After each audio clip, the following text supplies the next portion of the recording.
They walk in that room, they become yours. And you got this energy inside your soul that says, I am the number one determinant of the success or failure of my students. Hey, y'all, when you get back, kick some butt. I'll see you in the winner's circle celebrating your victory. Let's go. Let's go. Let's go. Let's go. Let's go. Let's go. Let's go. Let's go. Let's go. Let's do this. Let's do this. Let's go. Let's go. Thank you, everybody. And we are live. Good morning. Good morning. Good morning. Good morning. Welcome to week 219 of the AP and New Principals Academy. Let me see who we got in the building this morning. We starting off with Sharon Wright in the building from Blandon, Pennsylvania. We got Constance Sherrod in Pearl, Mississippi. Cynthia Brewer in Pflugerville, Texas. I haven't seen Pflugerville since I've been doing this. Good to see you, Cynthia Brewer. Scott Wiley in Chester, West Virginia. Akimo Dawson, Hinesville, Georgia. Grace Castaneda out there in Kyle, Texas. Juanita Byard. Oh, man, that's up in Nova Scotia. That's Antigonish. I hope I pronounced that correctly. Nova Scotia. We got Tracy Farris, Los Angeles, California. Appreciate you getting up early. Arlene Littlemore is in the building. Takesha High, Virginia. Edgar Ray in Macon, Georgia. Rodney Richardson, Pontiac, Michigan. Marsha Poe is in San Diego. And Marsha, we are on for Tuesday and Wednesday. We're on. We'll have more to say. We'll be sending you an email. Lysandra Brackens, good morning, North Carolina. We got Rodney Richardson out in, I said that one, Pontiac, Michigan. Where we at? Tashika Truesdale, Atlanta, Georgia. Coach Central Texas. Dr. Rella Hicks, Augusta, Georgia. Dr. Demetrius Scott down there in Alabama. Portia Ojigbo in D.C., Washington, D.C. September, Devon Vance Daniel says good morning. I think she's in Jersey. Rashard Davis out in Las Vegas, Nevada. John Hurix, good morning. Jacqueline Harriet, one of my guests out in Halifax, Nova Scotia. Dot McKeever Jeter, Calumet City, Illinois. Ronald Pugh down there in Texas. Sandra Krause, Ayers, Washington State. Appreciate you getting up early for us. Melissa Jones, Chuno in Tulsa, top of the morning. Brandy, I think it's Brandy. Prince Wills in Newport News, Virginia. Donna Sherritt down there in Georgia. Tracy Gray, Houston. Edwin Garcia out here in Jersey, Passaic. Kenya Williams in OKC, Oklahoma City. Char Mills, Fort Worth, Texas. Haley Elaine Couch. That's my sister there. That's my milking sister. She said good morning out there in Oklahoma. Cynthia Farmer. Chica P. Was that am I saying that right? Chica P, Massachusetts. Annette Mack. She said, let's go. Alicia Fields, good to see you in Virginia. Principal Karen Fletcher in Tampa, Florida. Nicole Bryant, Detroit, the D. Vicky Hatter, Little Rock, Arkansas, week 219. I'm getting ready to wrap it up, y'all. We got DPB 223 out there in Connecticut. They said much love and respect, Principal Kafele. I appreciate it. Just completed my first week as an administrator. Oh, there you go. There you go. Good luck to you and congratulations to you and much success to you. And let me tell you something, DPB 223. Stay locked in to the AP and New Principals Academy and to our whole Super Saturday, right? Sheikah, Tammy, Sean, 10:30, myself at 10:55, Josh Tovar. Sunday night at 5 o'clock, Facebook Live. Make sure you stay locked into all of us. Amber, Soki from Chicago. And I'm going to wrap it up with my brother here, Dr. Marcus Jackson. He said, good morning, good brother, and good morning, good brother, back to you. I'm going to stop it right there, y'all, because we got a lot to cover, man. I got so much. Oh, I got the queen in the building. Good morning to the queen, the queen of the castle, man. The castle. Y'all drive by here, you be like, castle, right? It's my castle. It's her castle. And that's all that matters, right? I love it here, man. I love it. All right, so, and that's Kimberly Broughton Kafele. I'm gonna stop it right there, y'all. I'm gonna stop it right there. I'm just seeing who's in here, but I gotta shout out the coach, though, man. I gotta shout you out, Coach Alfred Powell. Coach Powell is in the building. I just could never go through this and see this brother's name and not mention him. Just it's so much to say about him. I could do the whole 2 hours on him. So just go to Alfred Powell on Facebook and see all his writings, his books, his speeches, his lectures, his workshops, everything he does.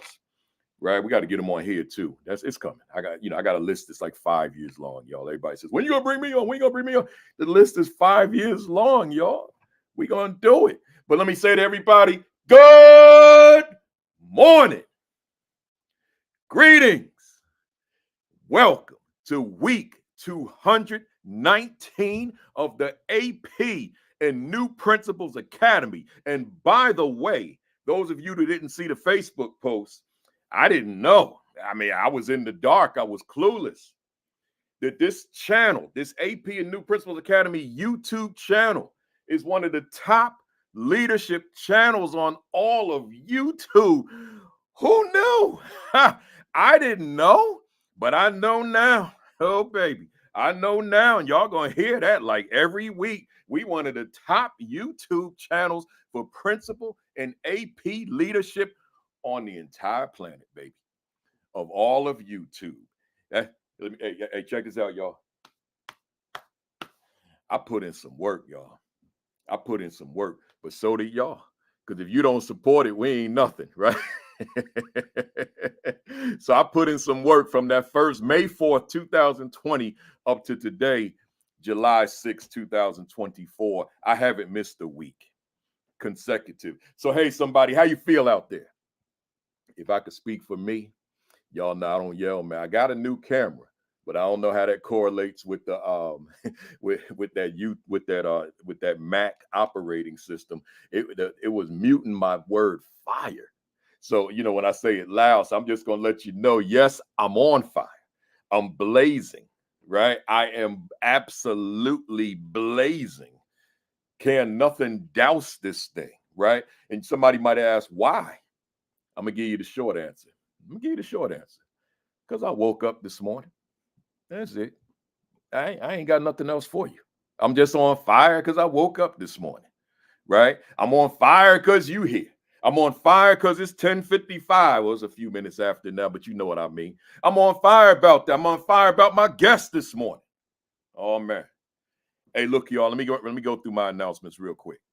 Shout out to the National Charter School Conference in Boston. This was a short week due to July 4th, but I spent 2 days at that conference talking leadership. If there's anybody in the audience today, in the fam today live, that was in my sessions at the conference, at the National Charter School Conference, shout out to you. You know we had a good time, man.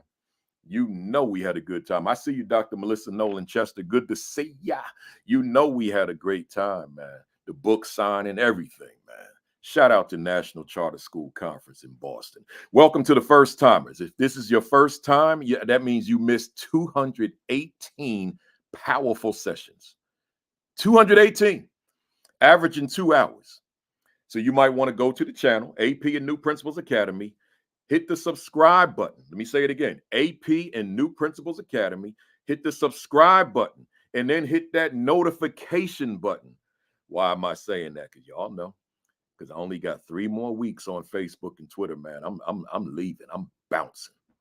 I'm going strictly YouTube. So I need y'all to start conditioning yourselves to go to YouTube. I don't like Facebook with this no more. It gives you misleading data. I don't like Twitter anymore with this. It gives you misleading data. I need data that I can use. If I got inflated data, that's good for the ego, but it ain't good for the planning, right? So I need real data, real authentic data. So we go on YouTube only, right? I will share it to Facebook and Twitter every week because I'll still get the YouTube credit, because it's coming from YouTube, but I'm not going to broadcast from Facebook and Twitter anymore, starting August the 3rd.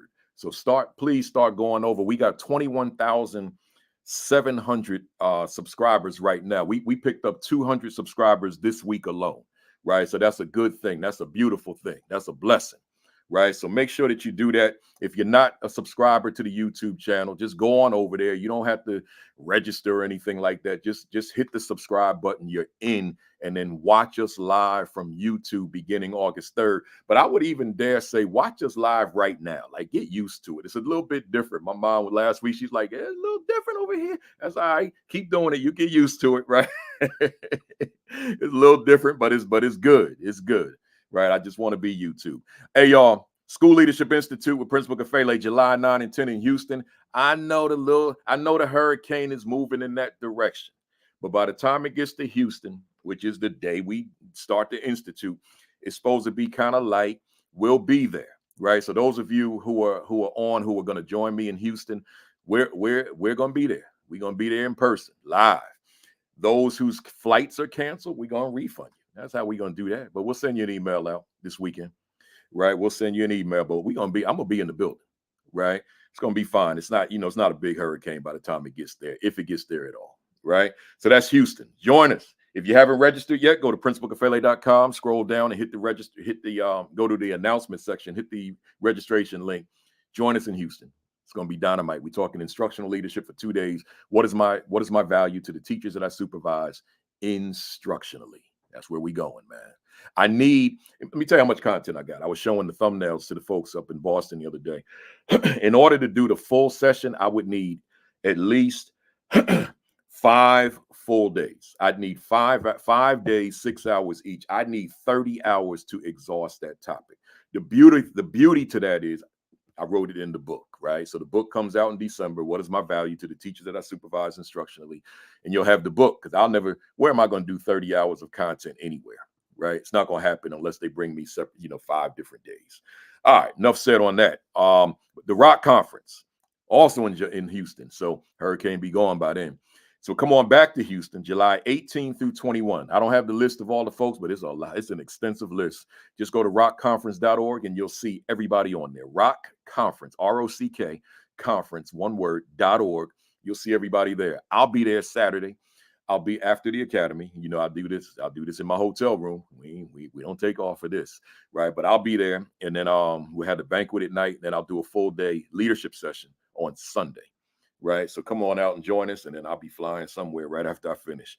So come on out there. Real quick, those of you who are new, we got books that accompany this academy. The Assistant Principal 50, these are all written by me. The Assistant Principal Identity. The Principal 50, the Aspiring Principal 50, and Is My School a Better School Because I Lead It? And then once we get to December, I'll be saying number 6, what is my value to the teachers that I supervise instructionally, right? So just make sure that you get your hands on those books. You can go to Amazon and get them all. Let me put this up here. Thank you, Donegan, always resourceful, always. So there's how you register for the Rock Conference, right? So just go to rockconference.org and register. I appreciate you, Kobe. Register.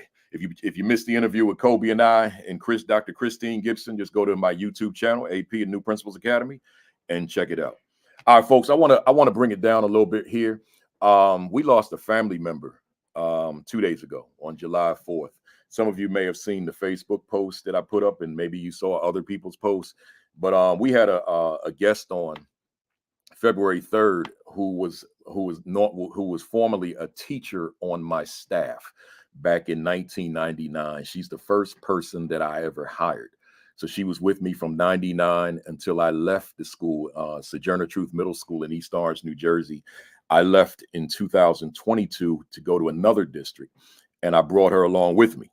So she was with me in the other district called Plainfield and New Jersey. And then I left there, and she went on and did bigger things. And she's a principal. So her name was Reverend Dr. Danella Small Bailey, also known as Reverend Dr. Danella Bailey.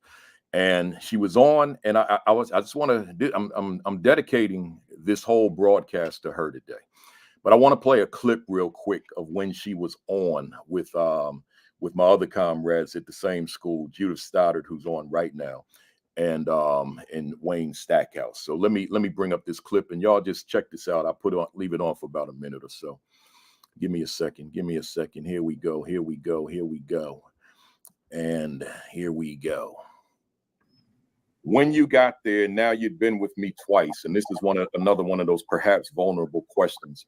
I don't know when you started thinking leadership, but at some point you started thinking leadership, and in your bio, you still haven't maxed out because you're still aspiring to become a superintendent. Mm-hmm. My question to you, was there anything that you saw with me being your leader in two different schools that you said, and I'm gonna word this a few different ways. Is there anything that you said, I can do what he does, or I want to do what he does, or, now watch this, I can do what he does better than he does?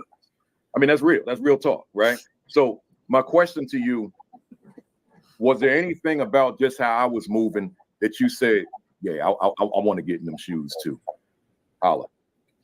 So, yeah. Well, first of all, I thank you for the vote of confidence that you afforded me when you hired me as a math teacher. And I am that dedicated person. If you're riding with me, I'm with you 100%.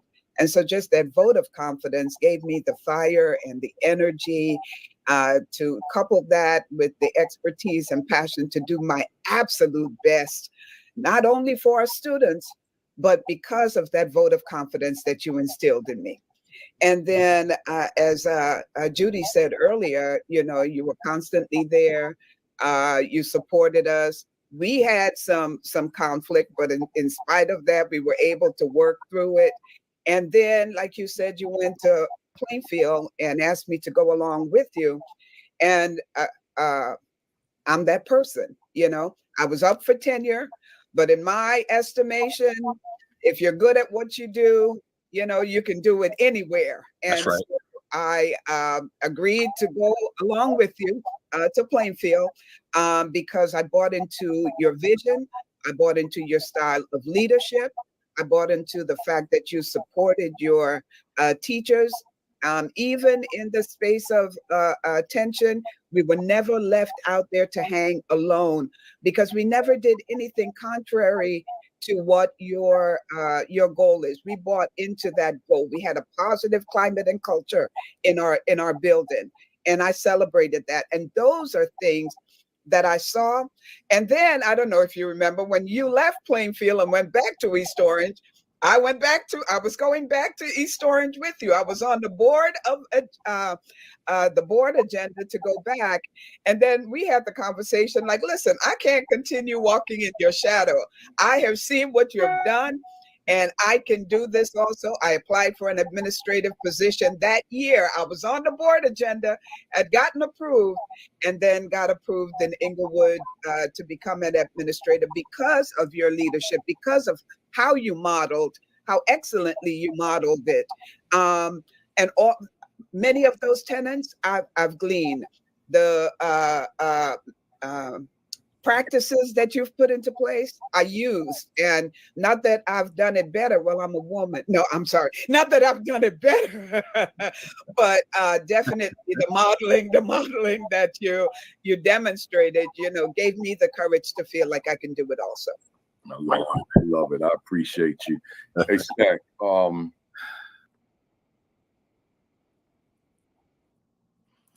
right, y'all. So again, we are dedicating today's 219 session to Reverend Dr. Danella Small Bailey.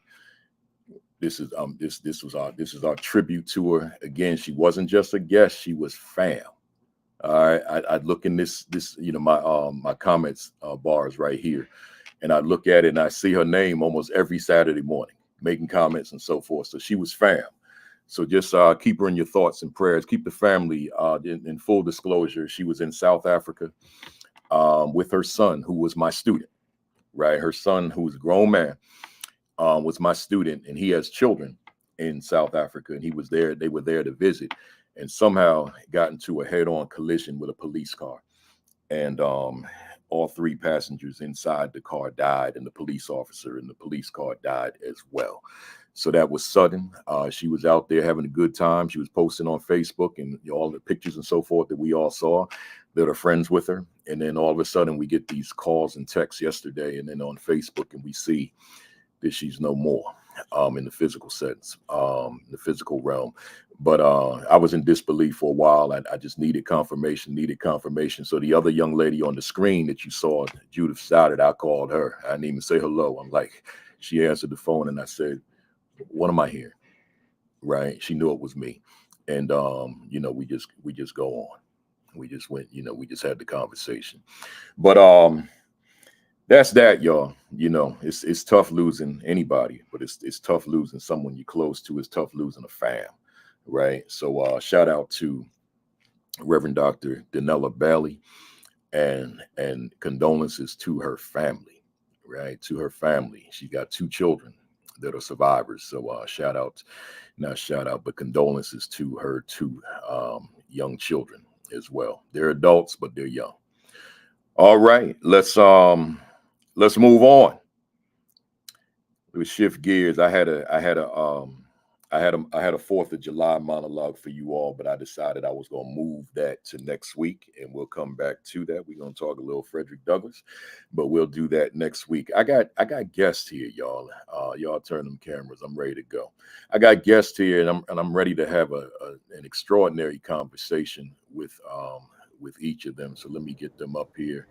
Let me change my background real quick, and we're going to get ready to go. Hey, y'all. Good morning to you. How you doing?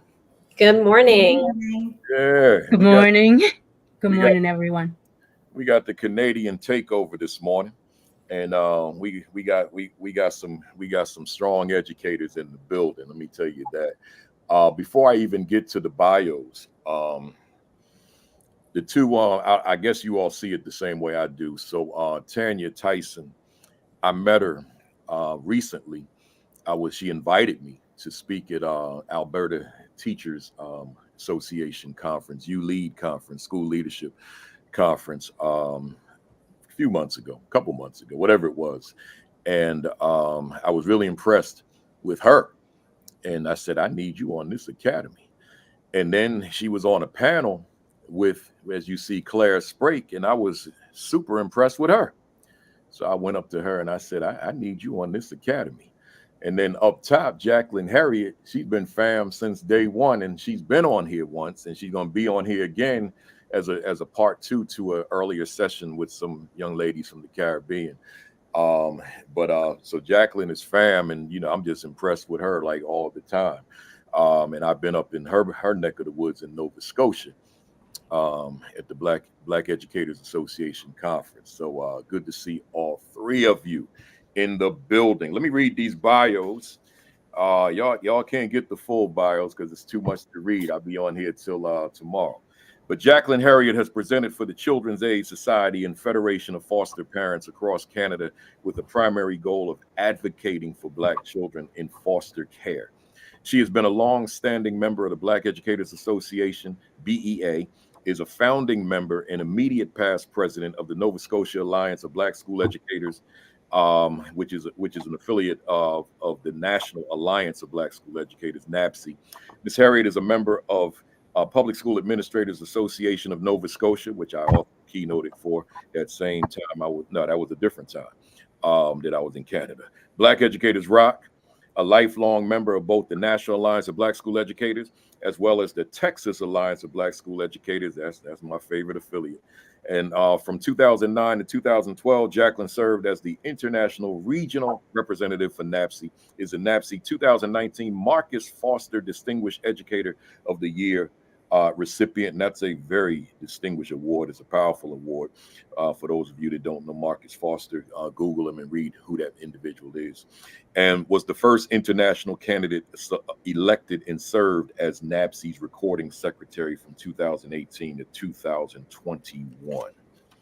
Next, we have Tanya Tyson, is a dedicated educational leader with a passion for positively impacting school culture, teachers, and students through genuine servant leadership.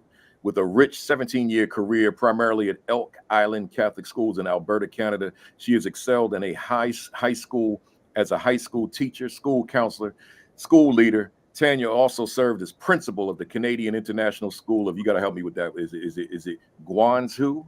Guangzhou, China. Guangzhou. I should have known that. I should have worked on it. An Alberta accredited international school where she led pre-K to grade 12 education. Tanya holds a Bachelor of Education in Secondary Education, a Master's in Education Psychology, both from the University of Alberta. Currently, she is an executive officer for the Alberta Teachers Association, focusing on regulatory affairs with a government program area. And lastly, Claire Sprake was born in Vietnam and arrived at Turtle Island as a refugee, a stateless citizen, a boat person before the age of 2. She is now a proud educator of 16 years, working in a large urban school division in Edmonton, Alberta, Canada. She has worked as a teacher, literacy coach, curriculum coordinator, and assistant principal. She has experience teaching all grade levels, K-12, and has facilitated professional development sessions for other educators. Claire has presented at conferences locally, provincially, and internationally, and is committed to lifelong learning. Claire enjoys spending time with her husband and 2 children. Powerful stuff, all 3 of you. Hey, fam out there, hit that share button. I won't be saying that too much longer. Well, I'll be saying it for YouTube. Hit that share button, hit that repost button, hit that retweet button. And here's the big one, man. Hit that like button, man. That's all about them algorithms. Even if you dislike it, hit the like button anyway. So if you don't like it, hit the like button and get some more people that don't like it on here. How about that? And then we'll switch their thinking while they're here. So hit the like button, hit the like button, hit the like button, especially on YouTube. But hit the repost, hit the retweet, hit the share, tag somebody, call somebody, text somebody, hit them Facebook leadership groups. Let everybody know we here live, man, and we talking about some of these challenges, these unique challenges of being women in school leadership. Let's go. I want to start off with you, Jacqueline. You've done a whole you and Tanya and Claire have done a great deal in education. Your bio specifically, Jacqueline, is quite extensive, which is why I only read the 1 paragraph. You've accomplished a lot, but what I want you to do, I want you to, if you could just encapsulate the educator within Jacqueline Harriet and tell us, who is Jacqueline Harriet as an educator?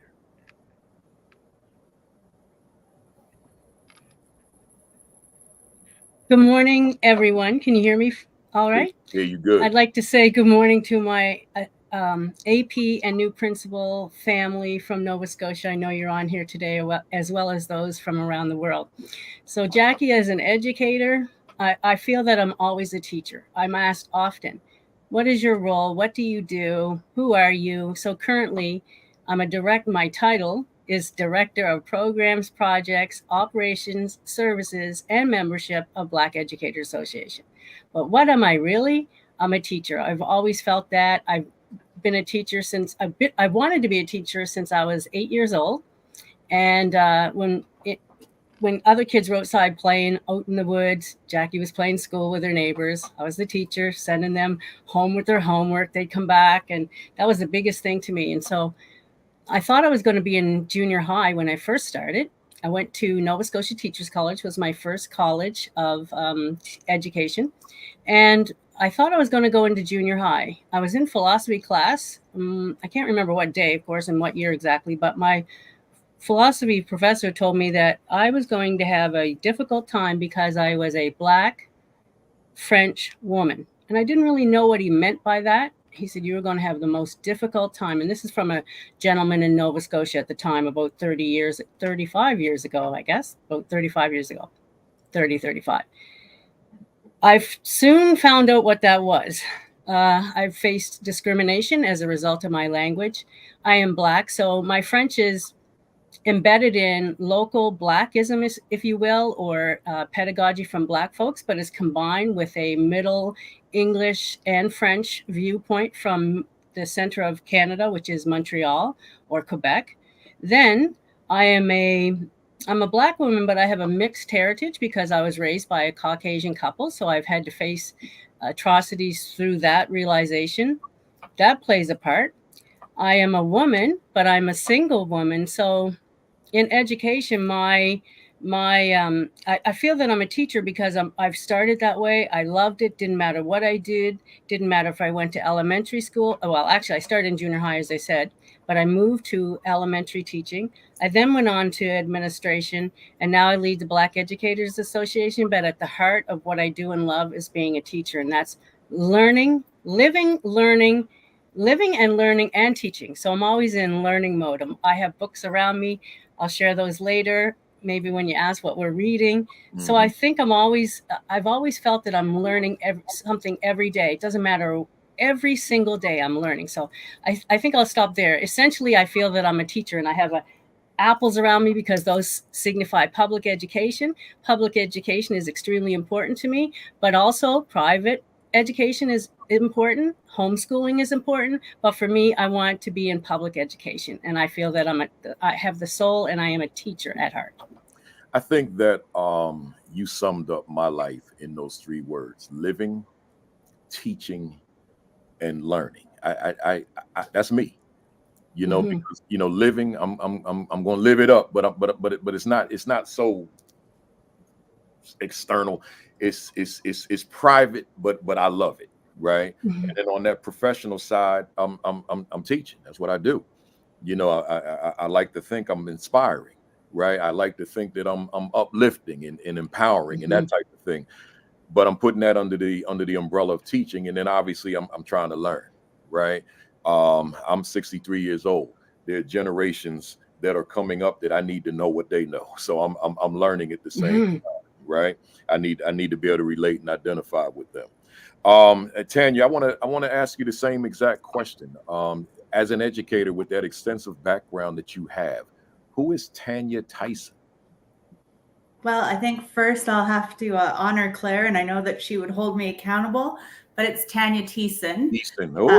Which I totally get, Boss Kafele. I know. Yeah, you told me off mic, and I messed it up. All good. So yes, Tanya Tyson.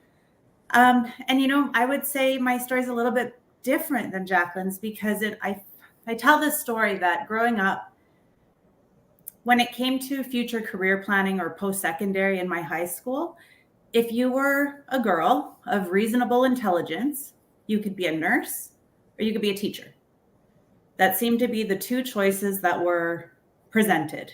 And so for myself, not a great math student, wasn't sure about blood and guts. And so given those 2 options, I went, okay, I guess I'll go into education.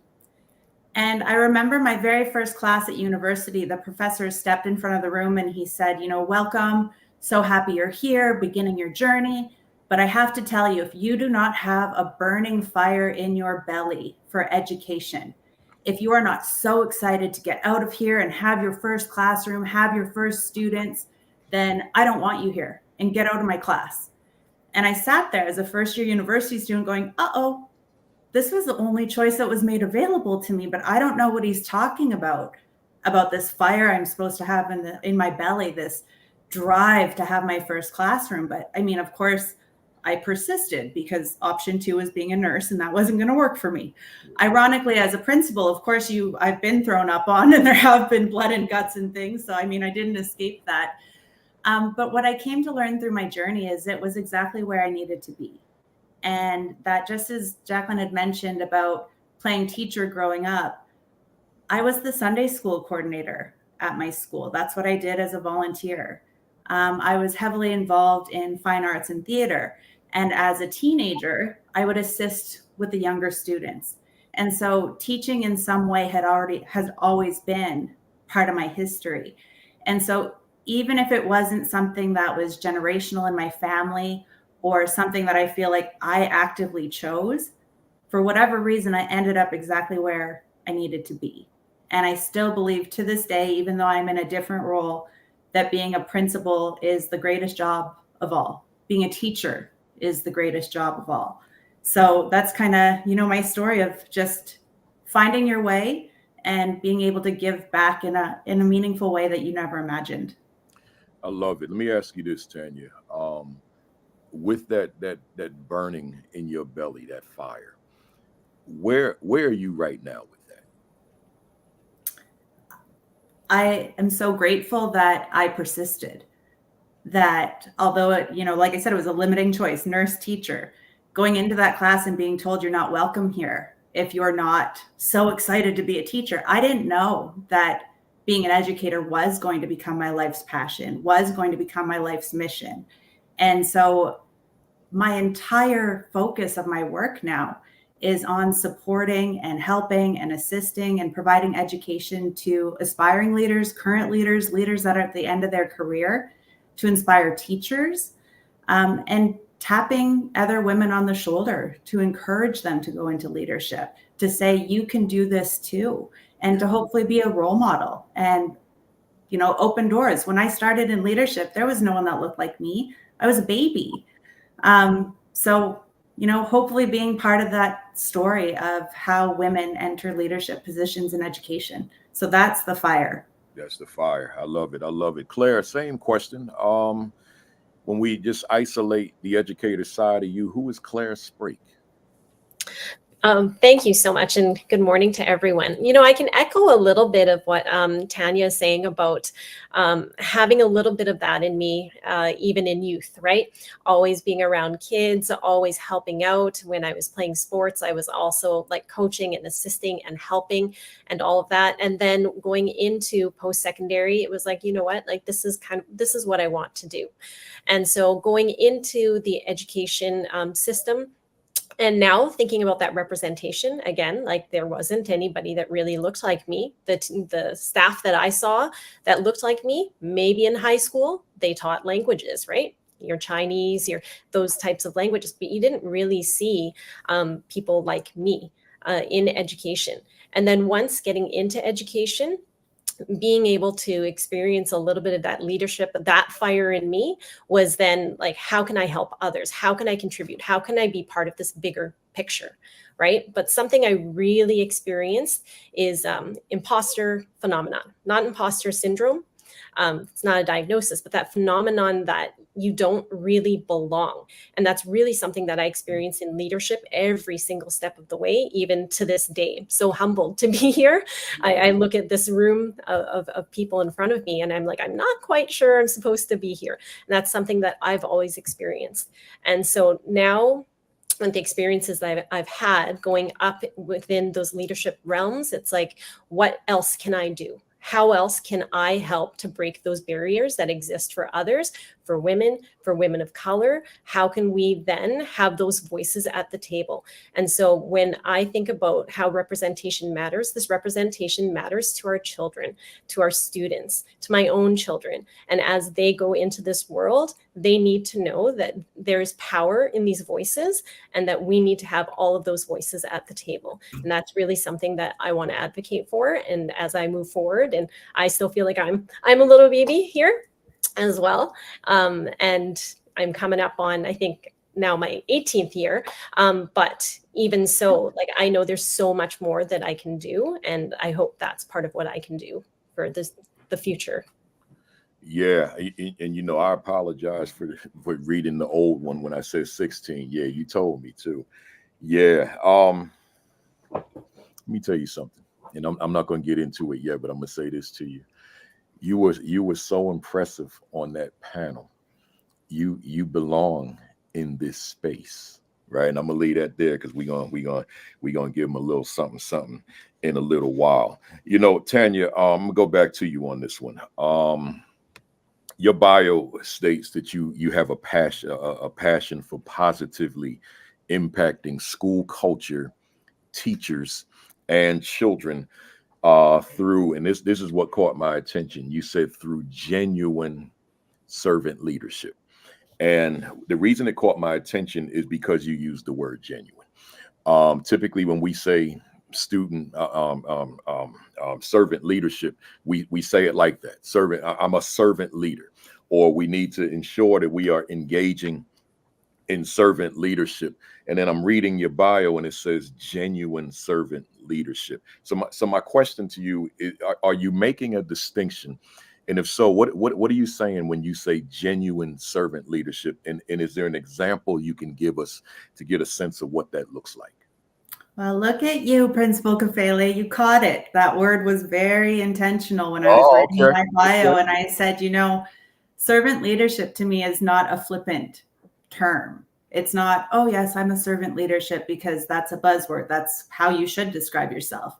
To me, it's a practice, and it is absolutely what guides me as a leader. And I say that out loud, live, knowing full well that I know that there are people that know me joining this. And, I'm being authentic and I'm being true. And I think if I can give your audience the most basic notion of servant leader, it would be two things, two real easy takeaways. One, that you would never, ever ask your staff to do anything you're not willing to do yourself. So there is no direction. You show up for this fundraiser. You assist with the sports team. You supervise the school dance. I mean, those are very basic things. But it's also something as simple as, how do you give back to your staff? We all know as school leaders, there's oftentimes we have brought treats or put things in the staff room, or have been the one to organize pizza on parent-teacher interview night. But part of being a servant leader is seeing my staff and knowing who they are, throwing a box of donuts in the staff room and going, there, I've served you, I've appreciated you. Well, 3 of your staff members are diabetic, 2 are on a diet, 8 of them are gluten-free. So that's not serving them. That's not showing up and seeing them and honoring them for the people that they are. Ordering pizza as a staff thank you. Again, same things apply. Did you get a vegetarian option? Is there someone that, can't have lactose or can't have cheese? So those are, to me, very, very basic things to just shrink down what I mean by genuine servant leadership. I love it. I love it. Genuine. And that, what an example. I was on a flight recently, and the flight attendant said something that I've never heard anything like it before. She said, she came on and she said, there's a passenger with a peanut allergy. Now, when I hear that in my mind, that just makes sure that this passenger doesn't have we don't serve the person peanuts or have food with peanuts in it, and the passenger doesn't know, whatever. But she went on and she said, there's a passenger with a peanut allergy. We don't want anybody eating any peanuts on this flight, right? And I found that different, but it said to me, it spoke to me what you just spoke, that we're looking out for this passenger, right? So we're not even talking about this passenger ingesting a peanut or peanuts. We're saying, none of you, the 100 people on the plane, could you refrain until we land and you get to your gates, right? So that's genuine to me, because I don't know that they had to do that. Maybe the passenger asked them to do that. I don't know, but that's really looking out for somebody, knowing what the circumstances are for that individual. So I appreciate that. I'm almost finished with my preliminaries, and then we're gonna get to the real stuff here. But Claire, and then I'm gonna go to you, Jackie. You've worked in various capacities: teacher, literacy coach, curriculum coordinator, assistant principal. I'm on record. Everybody that's a part of this family that watches this broadcast every Saturday, and people that read the books I write on the assistant principalship, they know that my position is the assistant principalship is the most misunderstood and underutilized position in all of education. That's just a contention that I stand on. I will always stand on. I don't care what the counter argument may be. That assistant principalship, particularly in the U.S., is so erratic, so inconsistent, looks so different in so many different places, and I just deem that as being problematic. I say that to say this. I think you're currently an assistant principal. Yeah. Through your eyes, and this is just through Claire's eyes, what should theoretically, or if this is you, what should the assistant principalship look like instructionally? I'm not talking about the other aspects of being an assistant principal, just instructionally as that instructional leader. And given the bulk of the audience that's on the call, the fam, what should this assistant principalship look like instructionally speaking? Instructionally, you want to be there for your teachers. And I think sometimes the biggest misconception is that you're supposed to have all of the answers, right?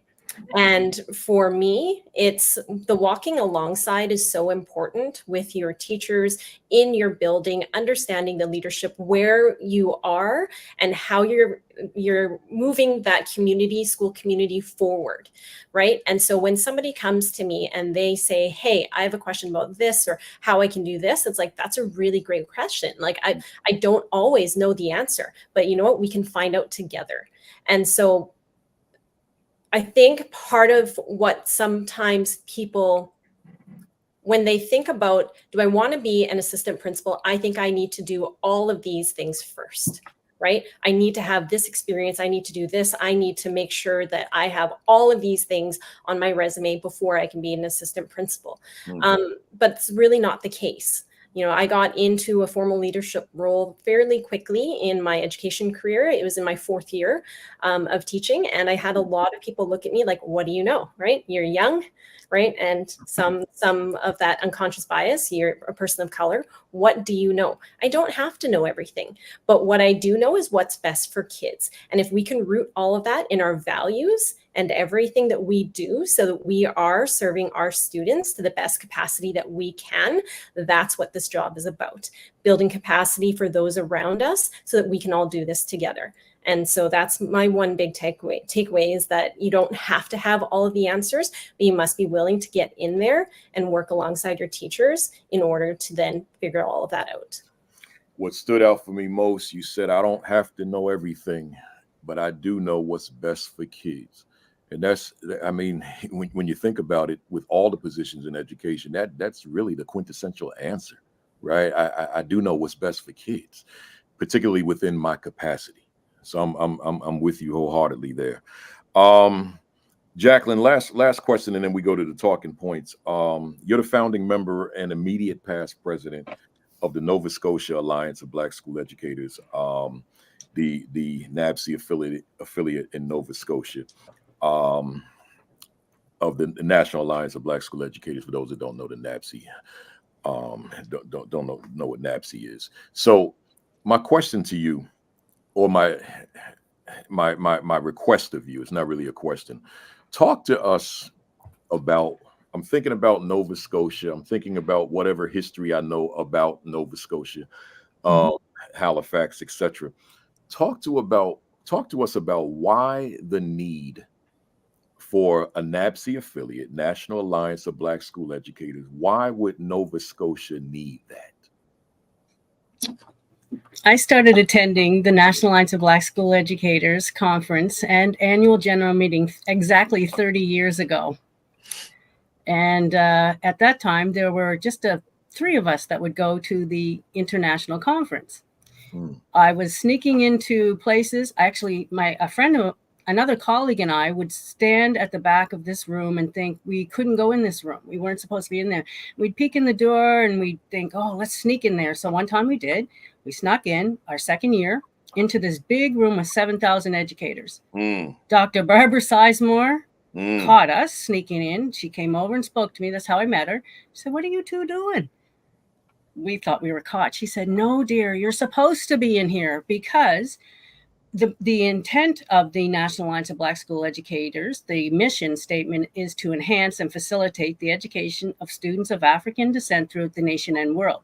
You can't really have an input and reflection of that unless you have representation from Black people all around the world. So she explained that to me much more than just a 5-minute conversation. But after that delegate assembly where we're talking about the goods and the bads and the evils and the things that are happening to us around the world, we came back from that conference and said, we have to organize ourselves. She sent me a letter, and several of us went the following year in 1995 to Detroit, Michigan, And then each year we grew and grew and grew. So our purpose is to come to the annual meeting or to go to other entities as well, like Black Educators Rock. It could be the association of, there's another one.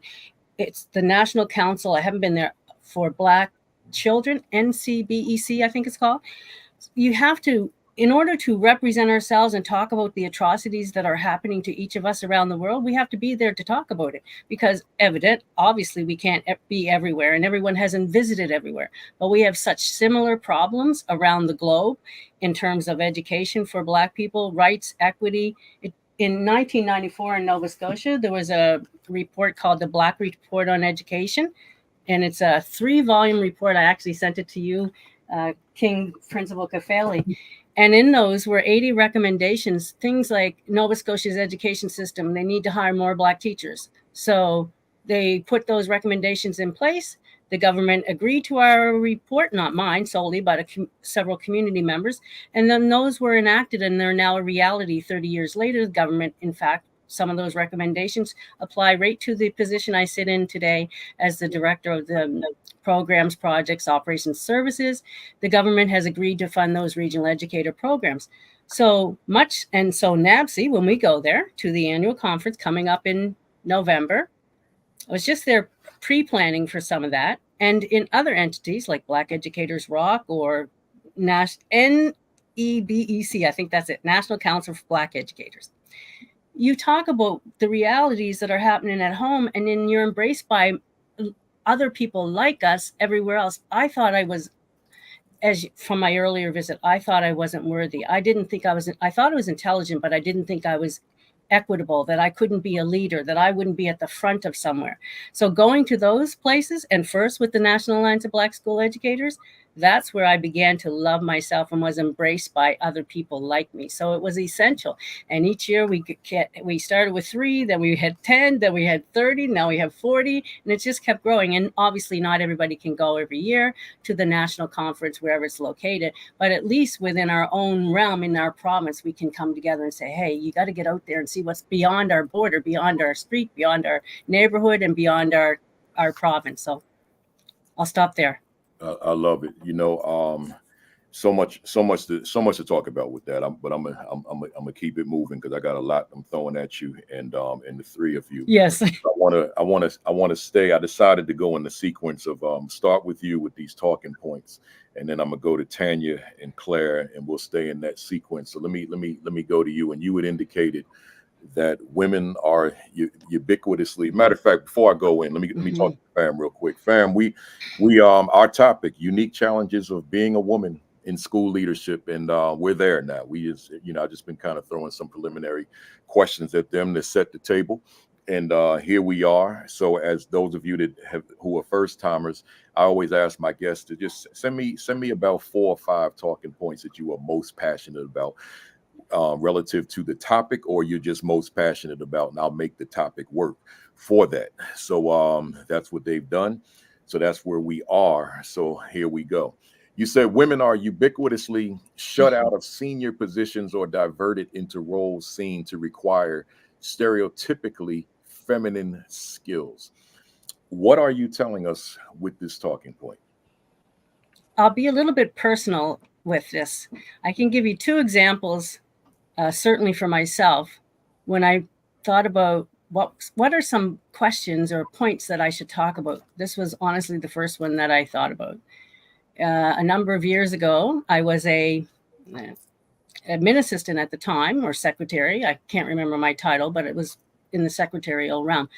And I was an excellent secretary. And more recently in NABC, I was a recording secretary. So I know how to take notes. I know how to deliver the notes in good quality. But I don't think I should be pigeonholed into that role necessarily all the time. So we, in our association, we have folks that are paid to do that role. And that's their job. It's not the entirety of who they are, but on a day-to-day, they're to take notes. So it doesn't matter what room I go into. I might be the senior person. I might be a middle person if I'm meeting with board of directors or folks in the government entity that sponsor us. Inevitably, and prior to me actually taking on a role of secretary, I'm directed to take the notes I'm asked to take the notes or I'm offered to take the notes, even though there might be a paid note taker there. So I'm looking around thinking, yes, I am a great note taker. I'll admit that. But today I'm not the note taker. So that's one way. And historically, note takers, secretaries, administrative assistants, executive assistants have primarily been filled with females. And in fact, in our organization, we actually have had recently 3 fellas. And I'm so thrilled when they are in that role. And oftentimes other people who enter the building or our meetings will automatically assume that the guy is not the note taker. So I've seen that in a number of ways. Then about 3 weeks ago, and previous to that, about 4 to 6 months ago, the role that I currently sit in now is the Director of Programs, Projects, Operations, and Services and Membership. And in some places, you might call it an Executive Director. Another term might be CEO, whatever. It is essentially, though, in my agency, considered a role that's supposed to be filled with 2 people. However, for the past 10 years, I've been fulfilling the role of 2 people that have been melded into one role. I think there's obviously times that I need some help. There's obviously times I might make a mistake. But generally, someone's not in a role. If they are, they might be for a year and a half or so. With that said, not so long ago, a person had mentioned, one of the board members, without saying who it was, felt that I would be best served in my other role, which is the program director, the educator, the teacher, because we have after school programs.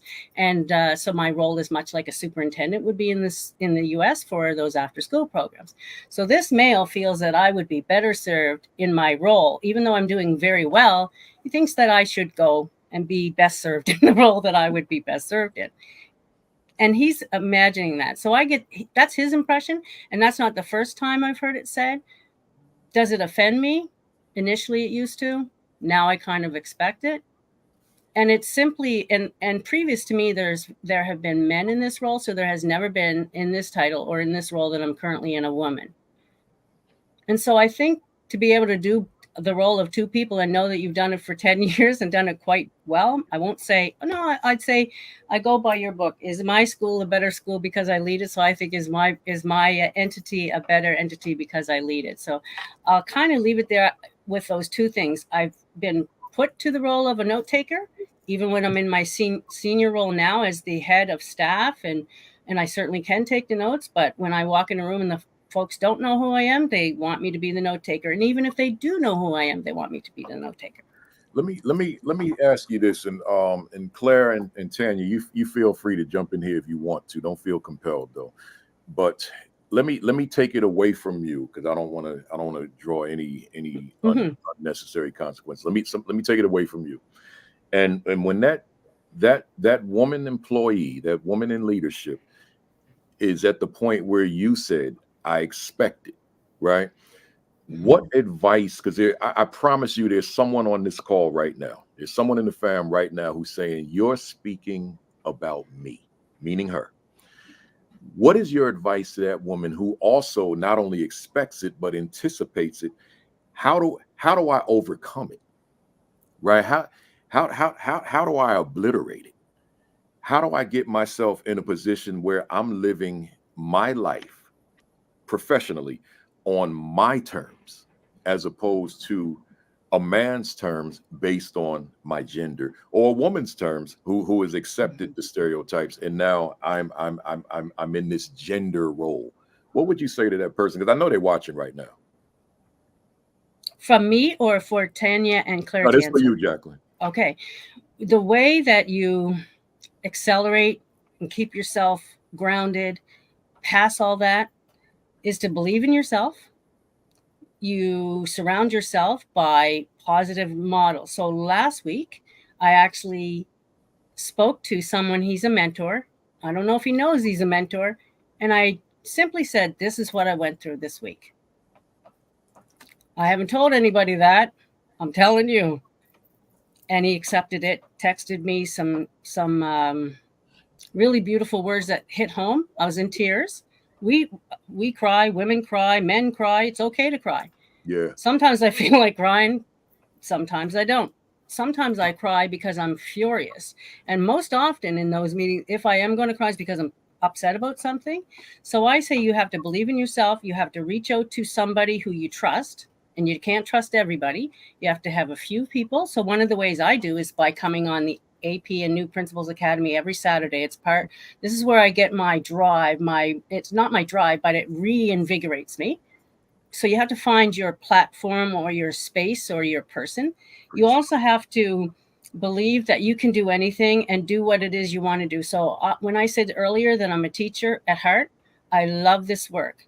At the end of the day, I'm impacting children. The children never disappoint me. Adults, they never disappoint me, ever. I can tell you a child has never disappointed me, maybe a little sassy every now and again, that's about it. But adults around you have been my greatest difficulty through all my years of employment, irrespective of where I was.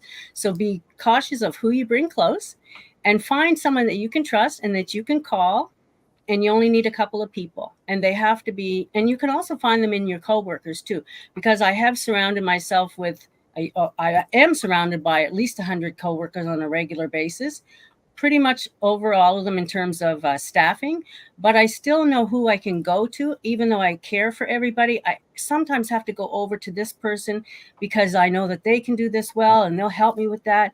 And I've largely depended on other people, but I look at their strengths. So you look at people's strengths and then you buy into that and you believe in their strengths. You kind of ignore their weaknesses, leave those challenges and things over to the side. You might have to go back to it again, but don't focus on those challenges. Focus on the good, the things that they offer. And if you ask them to help you, they will. And then you're surrounded by people that will help you along the way, because it's a lonely place to be in leadership, to be a woman and to be a single woman in leadership, which you may ask later or get into without children and without a spouse. It's a whole nother realm.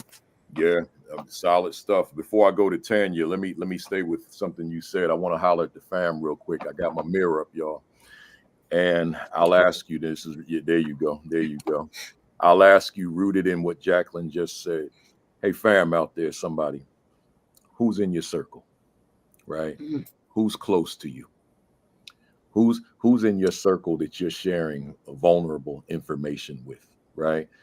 Is that person or those folks in your circle the right people, right? Because see, sometimes we got people in our circle and they seem like they're the right people. They look like they're the right people. They sound like they're the right people. But we find out over time that we don't necessarily have the right people in our circle.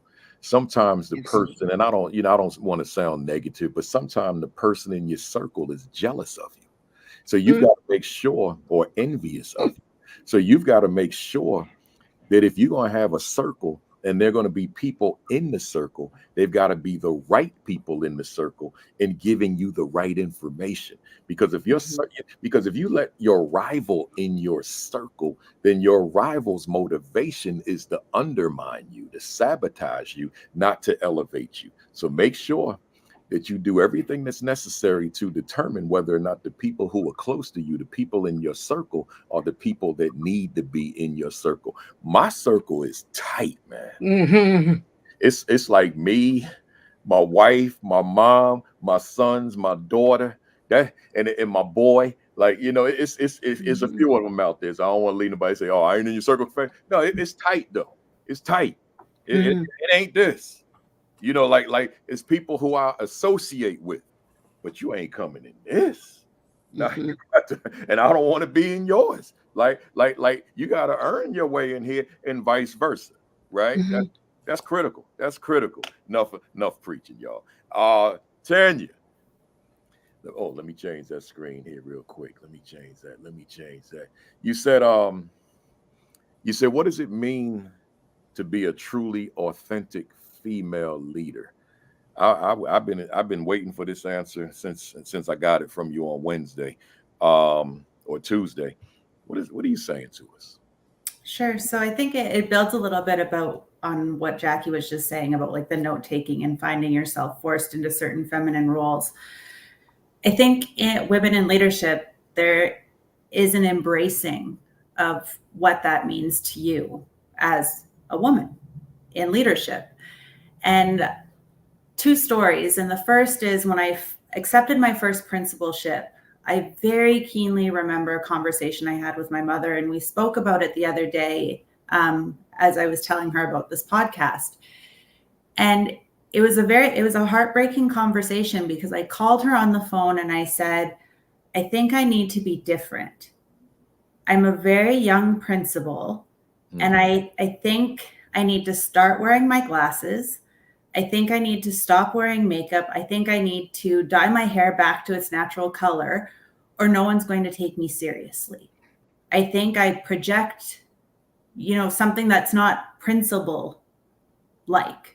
And if I'm going to have a team and they're going to believe that I'm intelligent or that I could do this, I'm going to have to transform myself into what everyone else expects. And, so can you come help me go shopping for whatever I think a principal should look like? And again, as I had said earlier on, I didn't exist in my space. So I didn't have someone to look to and say, oh, you can have fake eyelashes and nails and be a principal. That's okay. So that was the conversation. I can't be me and be a principal. And it was almost after I spoke those words to my mom that I went, wait a minute, but I also can't be a fake person. I can't show up in some sort of principal costume and try to exude what I think a female principal would be. I just have to show up as me. And that was hard on some days when I would meet with new families and they'd say, oh, are you the school secretary? Are you the school counselor? I went through a huge renovation at my very first school where I was principal, a modernization. And I would say 98% of the time that any of the construction workers or a project lead or whomever would come to the front office and they would ask the secretary, can I speak to the principal? I would come out of my office and they go, no, not you, because my assistant principal was male. And so I needed to embrace myself and what it meant to be a female leader in order to thrive in an environment that wasn't entirely open to how I show up. And now I'm going to tell a fun story about what this also means as a female leader. And so in the same school that I'm talking about, I had a parent come to me in the spring and say, I need your help. And I said, okay, what do you need? She's like, well, my daughter, who has never worn high heels in her life, has bought the most ridiculous shoes for graduation or prom. And I need you to teach her how to wear them. And these are her words, not mine. She said, because she's clomping around my house right now like a drunk cow. And I cannot have her walk across the stage like that. Can you teach her? Because again, little miss fake nails, fake nails, fake lashes, all those things. I also love shoes. So I also had many pairs of tall shoes that I clomped around with at school. So what I actually started with my students was we picked one day close to grad where they all wore their grad shoes to school. Whoever wanted to participate, you wore your high heels to school. I wore my tallest stilettos to school. And whoever could make it to noon without taking off their shoes and crying because of all the blisters and the pain, I bought them lunch and we had lunch together and we celebrated, getting through the day in our heels. And that's something I get to do as a woman in leadership, as their female principal that doesn't look like the principal that you see in cartoons or the principals you see in a comic book. And so embracing who you are as a woman, whatever that means to you, deserves to show up, deserves to be authentic and present in how you interact with your students, how you interact with your staff, and just being true to what it means to you as a woman. Amen. Embracing yourself as a woman. All right. Amen. I got nothing more to say to that. Hey, Claire, we're here. Let me set this up, y'all. I'm gonna be spending a lot of time with Claire on this one, so call your friends and tell them to come on aboard. Text somebody, call somebody. I have been waiting for this aspect of this conversation since a few months ago, right? And we're finally here. Claire, let me set this up for everybody. I was at the conference, as I told everyone who was on in the beginning, in Alberta, in Banff, Alberta, Canada. Right, I was one of the keynote speakers. And when I'm at a conference, everybody, I don't just go to a conference and then leave to go to the next stop. I typically will build in time to go to breakout sessions, because I'm not one of those speakers who feels that because he's the keynote, he knows it all, so he can't learn from somebody. So I'll go to sessions so that I can learn from other people. So there was a session on women in leadership, and Tanya and Claire were two of the panelists amongst maybe 3 or 4 others. So I said, I'm going to that session. So I went, and this woman, Claire Sprake, whom you see on the screen, let me put her name up back on the screen for the moment. She spoke, and she moved me. And she moved me so much that after the panel, I went up to her. And do you recall our conversation, Claire? And I'm not going to share the conversation, right? But I engaged her in a conversation, and we talked for a while. And I think I was passionate in the conversation. I was very passionate. And I said, I need you on my platform. And here she is.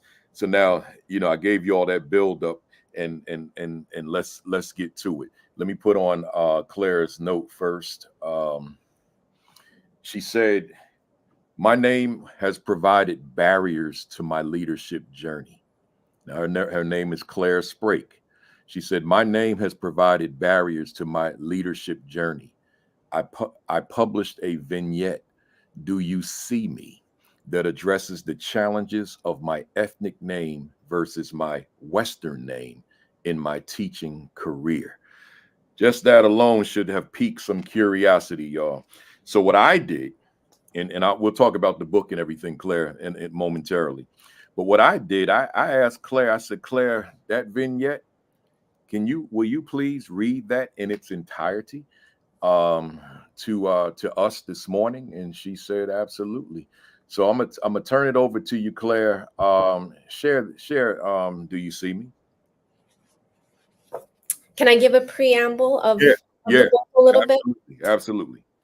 So a dear friend of mine, Derek Degania, she's given a couple of shout outs.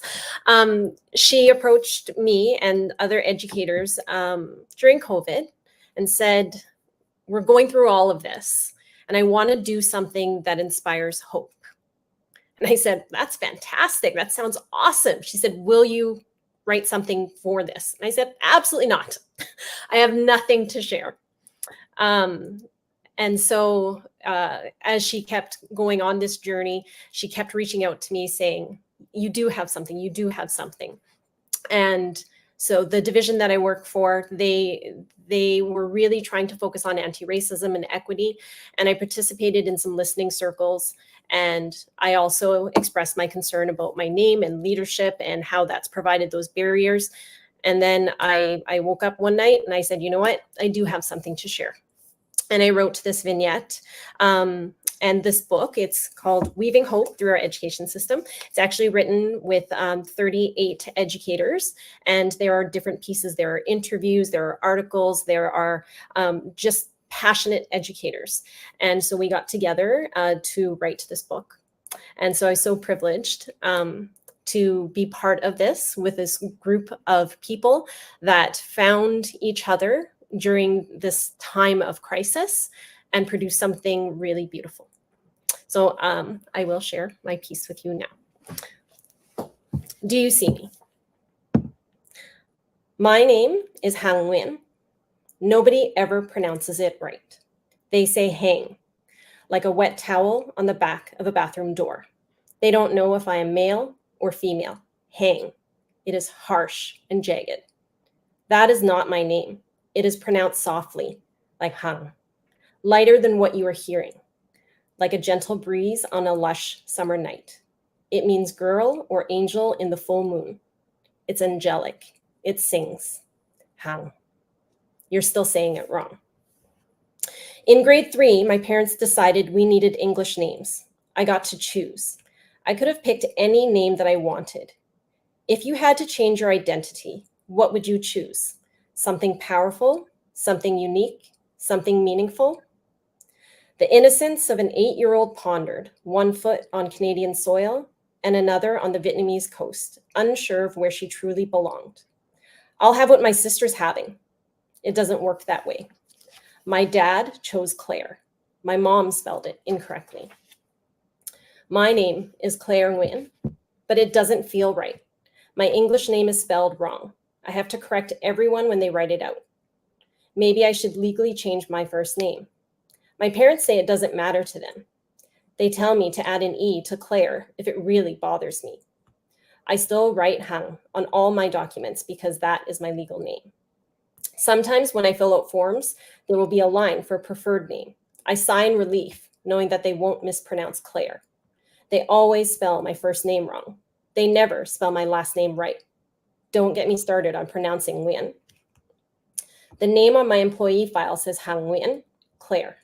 They know I'm a fraud. They know I don't belong.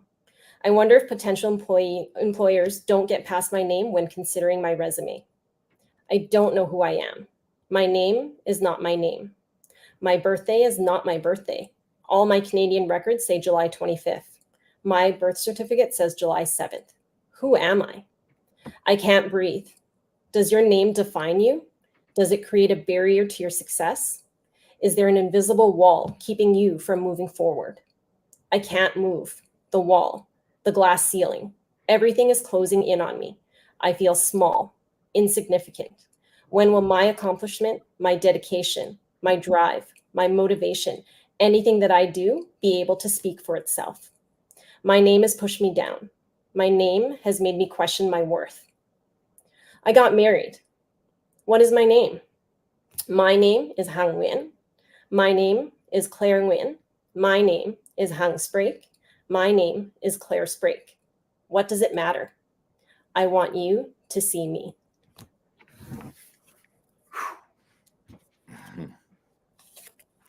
Yeah, I've never done one of these before. This is the first time, right? It's I don't even know what to say, and I've read it like 5 times. I wish that I hope somebody comes up with a with a streaming platform where the folks we can hear them, right? Because the comments are coming like they're really rapid right now. Because I'm looking at 3 different platforms. Claire, I'll what do you want me to call you? I don't even know. See, you know what I said in the conversation, man. Let me just say this much, hey, y'all. I didn't know Claire, and she told me how to pronounce it correctly, but I'm not even comfortable because it's got to come from back here. It's not hung. It's hung. You know, It was close. I was close. Yeah, I'm trying, but I came down. Listen to y'all, because they know me. A lot of people on this call know me. I came down on her, man. Y'all know He's very passionate. Man. He was very passionate. We had a challenge conversation. Y'all know me, man. I didn't know her from a can of paint. I beat up on her, right? In a respectful way. Now, I was. Come on, now. You're not. I'm like, you're not Claire, right? You know. So I had to, but she knew it was all love. She knew that because I wasn't coming across like angry, you know. So yeah. Hey, because you put Claire on the screen, I'm gonna use that. But listen, Claire, when you think about what you wrote, when you think about that experience, and what you wrote is who you are. That's who you are. And I'm under the impression that what you wrote is in you a lot. That's just my impression, right? So my question to you, if we could transfer that to what you do in school, or what educators do in school, what the fam out there does in school, what are the implications to your story relative to other children? I don't mean name per se, but there's a huge chunk of you that when you walk in as Claire, then obviously there's a huge chunk of people out there that really don't know you. That's what I mean, right? Which is inclusive of your birthday. What are the implications for that child sitting in that classroom relative to what you wrote? You know, I also have to call you out a little bit because the first email you sent to me, you also spelled Claire I incorrectly. know, I know, I know. I caught it after I sent it, actually. Um, I'm you guessing. know, the Do You See Me, it was very cathartic for me to actually write it. And until it was published, I think I had only shared it maybe with 4 or 5 people. Just those very close to me, even my parents. My parents, I actually didn't share it with them until after it was published. And I went to them and I said, hey, I published something, it's in this book. And I do have to shout, I think my parents are watching, but my mom was at first, she was like, but you said that I spelled your name wrong and I got your birthday wrong. And I said, it's not about that. It's about being authentic and seeing people and going past just perhaps their names, seeing them for who they are. And that's about that visibility, that representation, and being authentic. Because how many times do educators look at their own students and do a roll call and say the name, and then we as educators will sometimes even ask students, oh, is that how you say it? Oh, you can just say it how we want. No, like, I want to say it correctly, right? And our own students have been conditioned to just be like, oh yeah, however you say it, it's fine, it doesn't matter to me. But it does matter, right? And that's why that hits for me, because when I do hear it, it says, people say, hey, it's automatic. When I go somewhere and they ask me what my name is, I still say, hey. And I say, yeah, hang, like you hang it on a wall, right? And, when I was a teacher in the classroom and I did attendance, I would always go by their last name and tell them, can you tell me your first name? Can you tell me your pronoun, your preferred pronoun, so that I could get it right and I could try. And anytime a student said to me, oh yeah, well, you're close enough. And I said, you know what? You say it and then you teach me. And every time I say it wrong, you keep telling me, because it's important, right?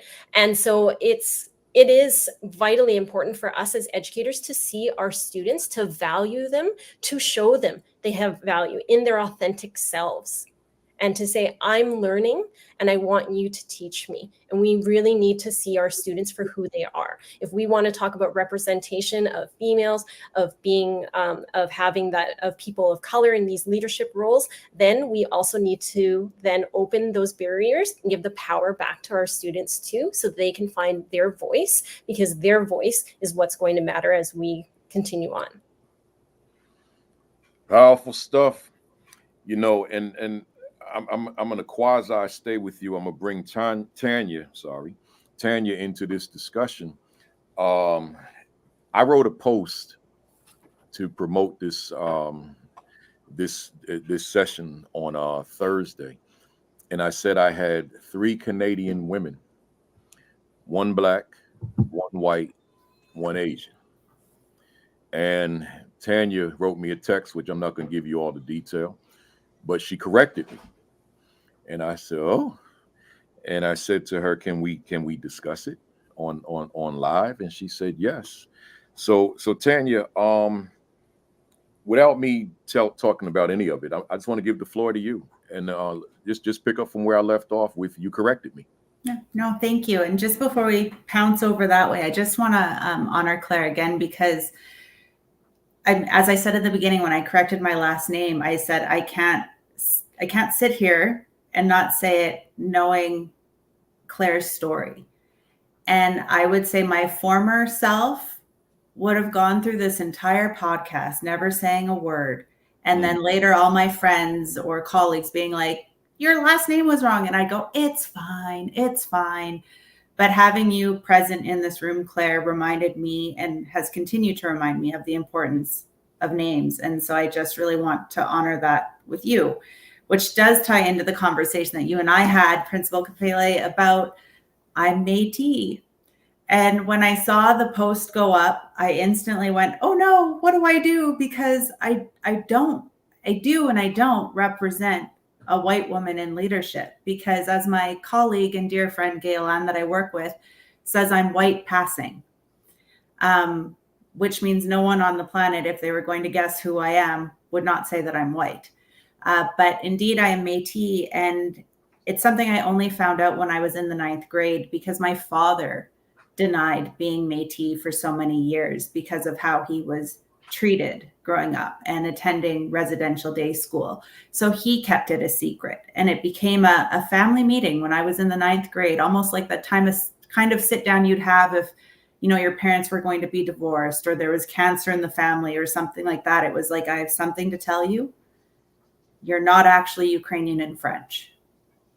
You're Métis, and your mom's Ukrainian. So suddenly it changed our identity. I was suddenly this new being, and my dad took us down to the Métis Nation of Alberta to get our registration cards. My dad fully embraced becoming Métis in the later part of his life, but I can tell you that my journey as being a Métis woman and then a Métis leader wasn't always easy, because my best friend stole that Métis Nation of Alberta card and brought it to school to tell everyone that I was different. And then growing up in a predominantly white community, I became the other.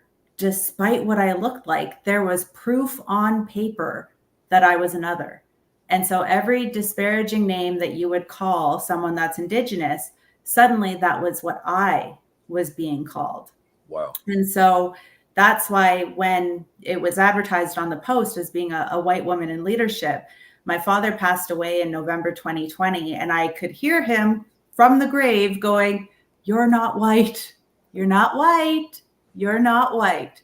And so that's why I had to text you and, you know, come clean and be true and be authentic and genuine and all those things that I say that I am, in order to truly be representative on this panel and to truly say, hey, Métis ladies, hey, Indigenous fam, you belong here too. The space is for you. You know, we're all welcome to the leadership table. Wow. So just for clarity, in Métis is part of First Nation, correct?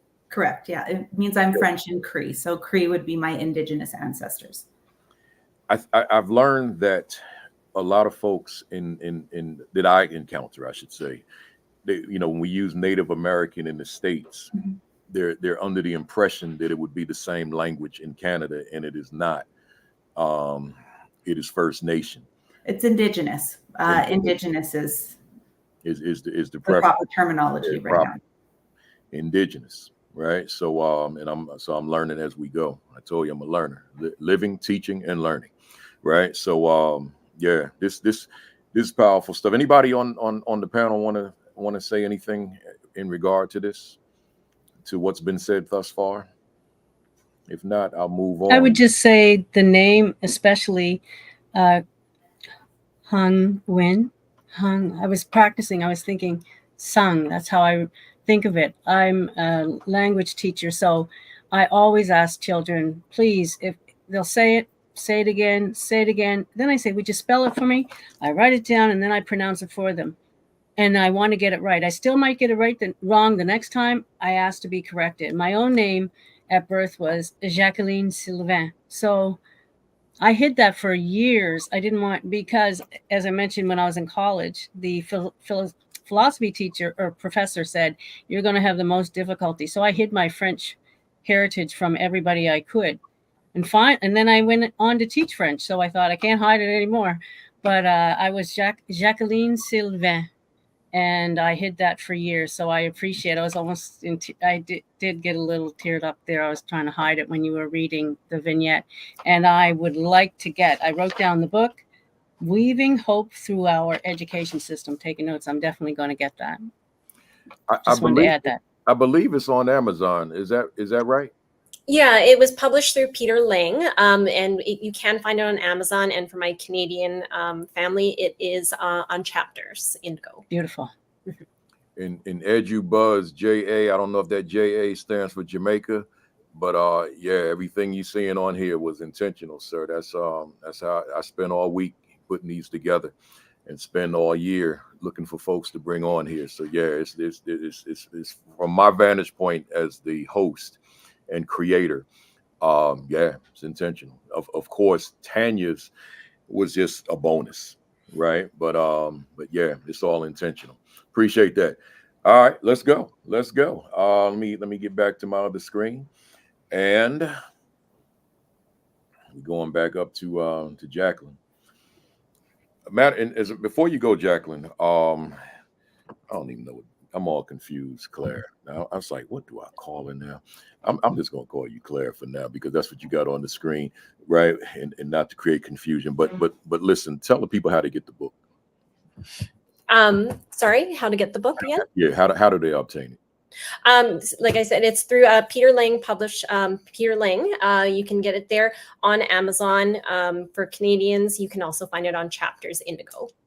Okay, very good. And it will be Derek DeGagne. She's edited the book, and there are 38 educators that contributed to this book from all over Alberta. Excellent, excellent.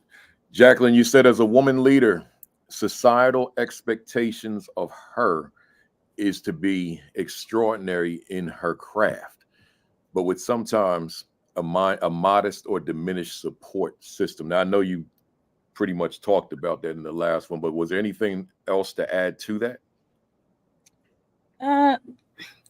For my own personal, it's directly me. Others may have similar challenges, but having no children of my own birth children, my parents have all passed on now. The two that raised me, as well as my two birth parents, have passed on. And I'm not married and I'm not in a relationship per se. So I use that as I said those things, the diminished support system in this close-knit circle. I don't have those things. So at the end of the day, which doesn't really end, my days are 24 hours answering through the night. I have rest periods, of course, but clearly I don't have a whole strong network of people. I can't talk to a person at night about my problems during the day or the challenges or even the things that went well. I can't really talk to my kids. They're not going to look out for me. You know, sometimes if they see that someone hurt mom, and I see this with my friends, they'll say, I'm going to take care of that. But I don't have that either. And that's not feeling sorry for myself. It's just a reality. And then when my parents passed on, I still talk to my mom. She's a Caucasian woman who raised me. So I'll just make notes to her. I'll just talk into the air, and I'm talking to her because she was my strongest support system. And she's gone from the physical space. So a lot of women don't have a spouse necessarily. They're single parents. Sometimes they don't have children. Maybe they did have children. Maybe they have a spouse. Maybe they don't. They have one and not the other. But certainly if you have none of those things, you are in another whole realm. I'd say that. And the example I used was being in a role that is essentially for two persons split and able to do that role. And, you know, there's some things I have to leave for a little bit of time and go back to it, because if there was two folks, then that person would be taking care of it. So I wanted to focus when I wrote that note on the fact of having limited resources. There's people around us, but that doesn't always mean that they're able to help you, and especially if you have no children. So be cognizant of the people on your staff, whether it's a teacher, it could be your boss as the principal, it could be your colleague as a vice principal or support staff. Always think about, they may not have somebody supporting them, or they might only have one or two folks, or they may be the person that's supporting everybody. So don't assume anything about anybody. A lot of folks think I have all these things, and I really don't, because I'm not really sharing it. And today I thought, I'm going to be brutally honest with people. I'm going to tell it like it is, and I'm going to be vulnerable. So that's why I put that question there, or that statement. Great stuff. You know, I'm as I'm listening to you, and I'm listening to your other comment, Jacqueline, as related to names, and then obviously Tanya and Claire, I said, you know, I'm sitting here, and of course, my own journey with the name is absolutely relevant to this discussion. I was going to leave it out because we're talking about women, but I'm just going to throw this tidbit. My name, I think most people know by now that this is not my birth name, Baruti Kwame Kafele. In undergrad school, literally in 1984, I adopted this name. I was going through my own transformation, my own metamorphosis, my own personal transformation and metamorphosis. And in going through that shift, I needed a name, an identifier that was going to speak not to where I was yet, but where I was going. So I chose this name Baruti, and it comes from the African country of continent of Botswana. And I said the African country of Botswana on the African continent, and it means teacher. And I said, yeah, I want to teach. And I didn't know what that was going to look like at that time, but that was the name I chose. And then Kwame simply means born on Saturday. It's the Akan language in Ghana. But then Kafele comes from the country of Malawi on the African continent, and it means worth dying for. So I loved it, but I said, let me spin it. And I spun it. And the way I spun it, I said the struggle for the liberation of the minds of the children that I will teach is worth dying for, right? So when you talk about names and listening to everything that the three of you said, I always say that after marrying my wife, the best decision that I've ever made in life was the name change. I love my name because when it's mentioned, the folks are speaking my definition. When you say Baruti, you're speaking my definition. When you say Kafele, you're speaking my definition. You're not just uttering a name, right? So it's my purpose within the name. So I think we're all in the same space in varying degrees relative to name. It's or identification. It's just critical to me, and I think it is to you all as well. Whether we're talking about name or whether we're talking about identity, it's that's an important component of my life. My identity, my name, right? So I wanted to throw that out there for the fam as well. Let me move on here. Where are we at here? Here we go. I was intrigued by this, Tanya. Extreme ownership, not ownership. We always talk about taking ownership of X, Y, and Z, but you like you did with genuine servant leader. Now you added this other preface where you said extreme ownership in school culture. What are you saying? Unmute yourself. Thank you. Can't take extreme ownership of extreme ownership because it's actually a book by Jocko Willink. He's a Navy SEAL officer that uses Navy SEAL sort of training and transforms it into how it can impact leadership. So that's where extreme ownership comes from. But I use it now with aspiring leaders and current school leaders in teaching them that everything that happens in your school is your fault. You have to be accountable for every decision, all your behaviors, and in many ways, you're accountable for the decisions and the behaviors of your team.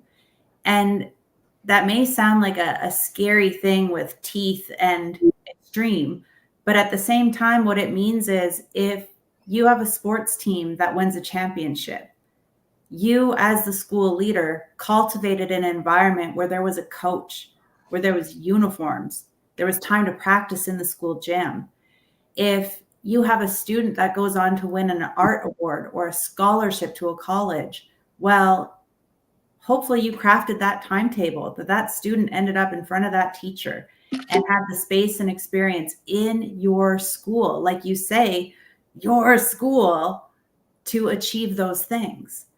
And it's also true if you have a culture that needs to be changed, that you have teachers that are disengaged, you have cliques, you have silos, you have people that have horrific stress knots in their stomach on Sunday night because they're dreading showing up Monday morning. And you have teachers that can't get out of the parking lot fast enough on a Friday afternoon. That's what extreme ownership is in our school context. And to me, I think that's something that any leader, male, female, whomever, should carry with them all the time. It all belongs to you. It is your school. So when things are perfect, when things are being celebrated, you own that. But you also own it when things are falling apart. and you have a fight happening after school, you have graffiti in your bathroom, you have students that are not respecting the property, you have students that have high absenteeism, it all belongs to you, the good, the bad, the beautiful. And I think that's the gift of leadership, the gift that you actually can transform all of it, be part of all of it, be on every page of every story and make a difference. What do you say to the one who pushes back? This is not me though. This is just me playing, as they say, devil's advocate. What do you say to the one that pushes back and says, "But wait a minute, that could have mental, emotional health implications. It could burn one out. What about shared ownership?" What would you say to that person? I think extreme ownership is shared ownership, because you are seeing your people, you are seeing your students, you are witness to the other talents and skills in your building.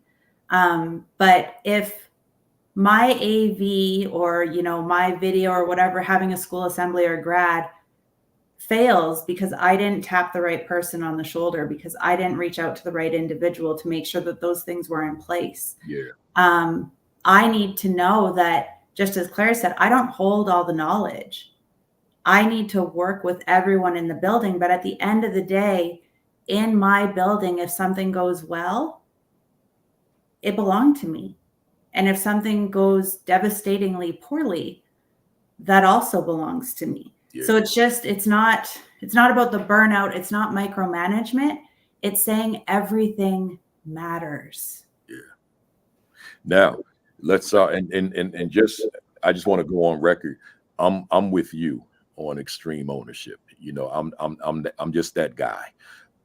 If you, the somebody employee somewhere in the building, and something doesn't go wrong, because I happen to lead the building, I'm going to take ownership in terms of what could I have done differently relative to our relationship, right? The training, whatever it is. I'm with you 100%. Now, let's add the gender component to it. What if I'm that woman in the building, and I don't have that support, as we've been talking about here today, and I've got that extreme ownership mindset, but I'm so isolated because of sexism, right? From people in the building, or even women who have internalized sexism. How do I navigate that? Well, what I really believe is we're our own limiters. And we need to be self-reflective. We need to figure out what's not in our toolkit, where our bias lives. So if we're rubbing up against something, if we're not feeling supported, if we're feeling diminished, if we're internalizing sexism, that's personal growth work. And I will share, when I was a principal in China, I did not have a support system. I found myself thrust into the international education community going, "Oh, I'm worried about this child. I think, I'd like to refer for a psychoeducational assessment, or I think I want a behavior consultant." And then I went, "Oh yeah, I don't have those things in China." So honestly, ladies, if you're feeling isolated, you're feeling alone, set up a bunch of mirrors in your office so there's a whole bunch of you that are going to get everything done. And find your people, find the books, find the research that will move you forward past whatever limiting factor you're putting in front of yourself. And they exist, and the glass ceiling exists, and barriers exist. I went through a lot of sexism as a new principal. But you can't let that be that's what stopped me. There's the fence. There's my finish line. I love it. I love it. I love it. Anybody want to jump in, or are we good? All right, then let me go. We had Claire and Jacqueline. Claire, I guess we've been talking about this a lot, but you may have something else you wanted to add to it. Challenges of being a woman of color in leadership. You know, there is more awareness around it now. And part of it also is that allyship. And, Principal Kafele, I know you and I spoke about this. But I also wonder, even for your own viewers, how many are male and are here?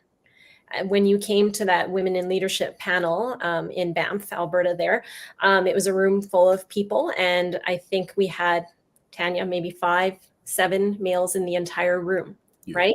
Yeah. And when we talk about women in leadership, or people of color in leadership, or any diversity, right?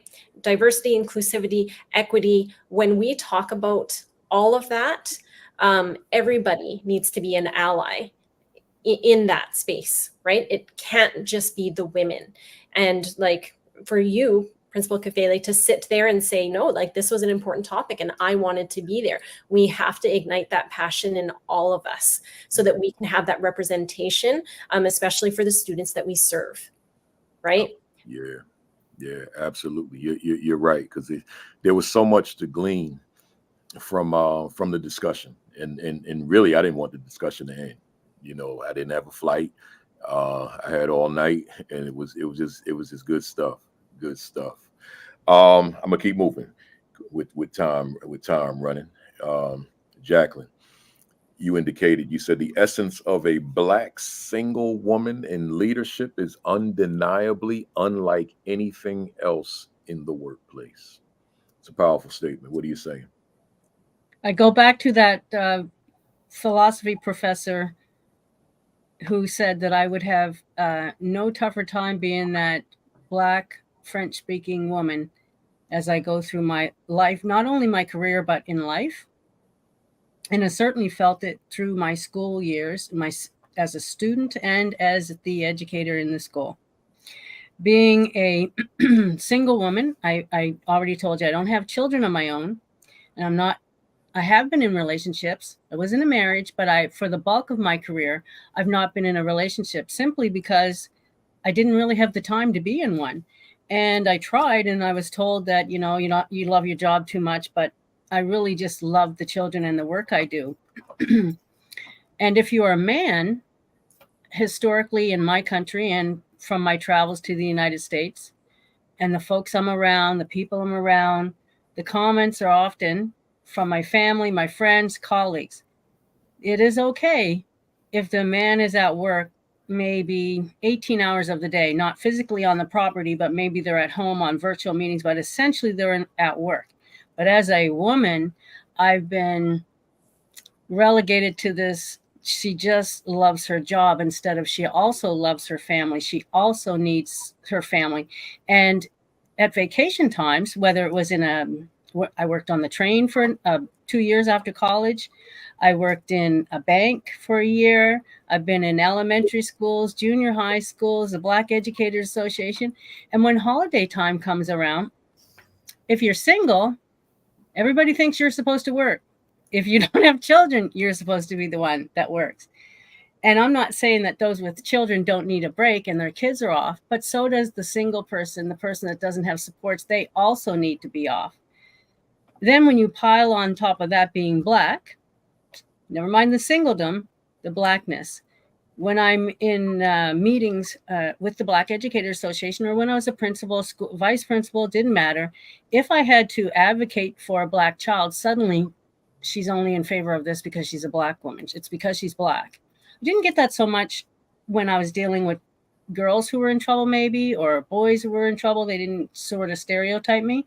But anytime the person was Black, especially, it was said, either told to me by people I respect. I know they're not telling me, they're not making it up, or I've heard it myself.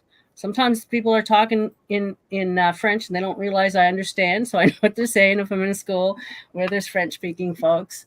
I studied Spanish, so I can understand Spanish. I don't speak it as well, but I can also understand that. And just being an elementary teacher, I feel like I can sometimes feel what's going on behind me. I'm not even looking. I know what people are saying, what they're doing. I have an instinct about that. And it's oftentimes negative, but it's directed at the fact that I'm single, that I'm Black, and that I'm a woman.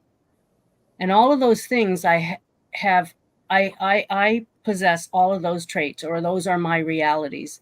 And at no time do I feel like I'm a victim because of those things. In fact, they've built me up to become a very strong individual who's able to go through a lot of changes and still come out on the other side.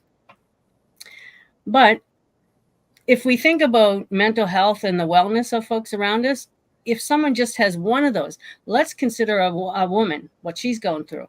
Well, then if she has no children, let's consider, because having no children also stereotypes you to be certain. And if you're unmarried, you're also stereotyped to be something else, that maybe you don't appreciate relationships, or maybe you don't like kids. There's all kinds of assumptions that are made about you. And I just can never forget that the philosophy professor told me that when I was 18. I don't know what he saw and he knew that I didn't know, because that would have been around, 30 years ago. So I'm not sure what he knew, but I've certainly felt it through the decades in every realm of whether it was an elementary school, a middle school, I haven't taught in high school, been in high school, I went to high school, but certainly in my career in the last 20 years, being single, and I've been single through those years, there has been nobody other than the odd person I can look to as a mentor from far away. And thankfully for COVID, we've been able to be virtual. And so I can reach people that I wouldn't normally have been able to reach, and reach out to them. But it's a very lonely, unique spot to be in. I'm sure there's another challenge. So I'm lucky I have all my limbs, I have my senses. So let's say I couldn't see or hear, that would layer on something else that I would have to contend with.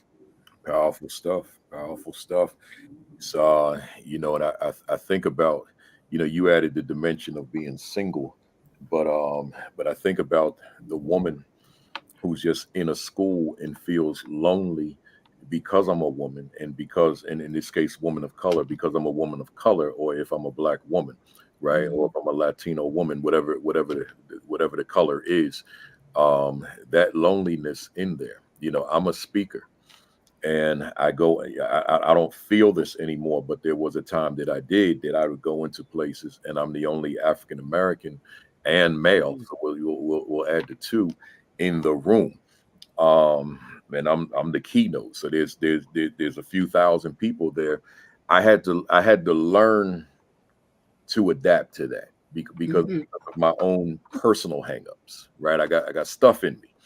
So at some point, I don't know when, it may have been just getting used to it, being in those spaces, and now it really doesn't faze me anymore. But it took me a while because for 18 years of my speaker life, I was speaking 100% to Black audiences. That's all that was bringing me in. So all of a sudden, that's from like 86 to 2004. And then in 2004, I had a breakthrough, and that introduced me to a world out there that didn't know me. And it also introduced me to a world that I didn't know, and through the speaker lens. And now I'm in these spaces and I'm not all that comfortable until I did it so much that I said, okay, I guess I like going back to Claire now.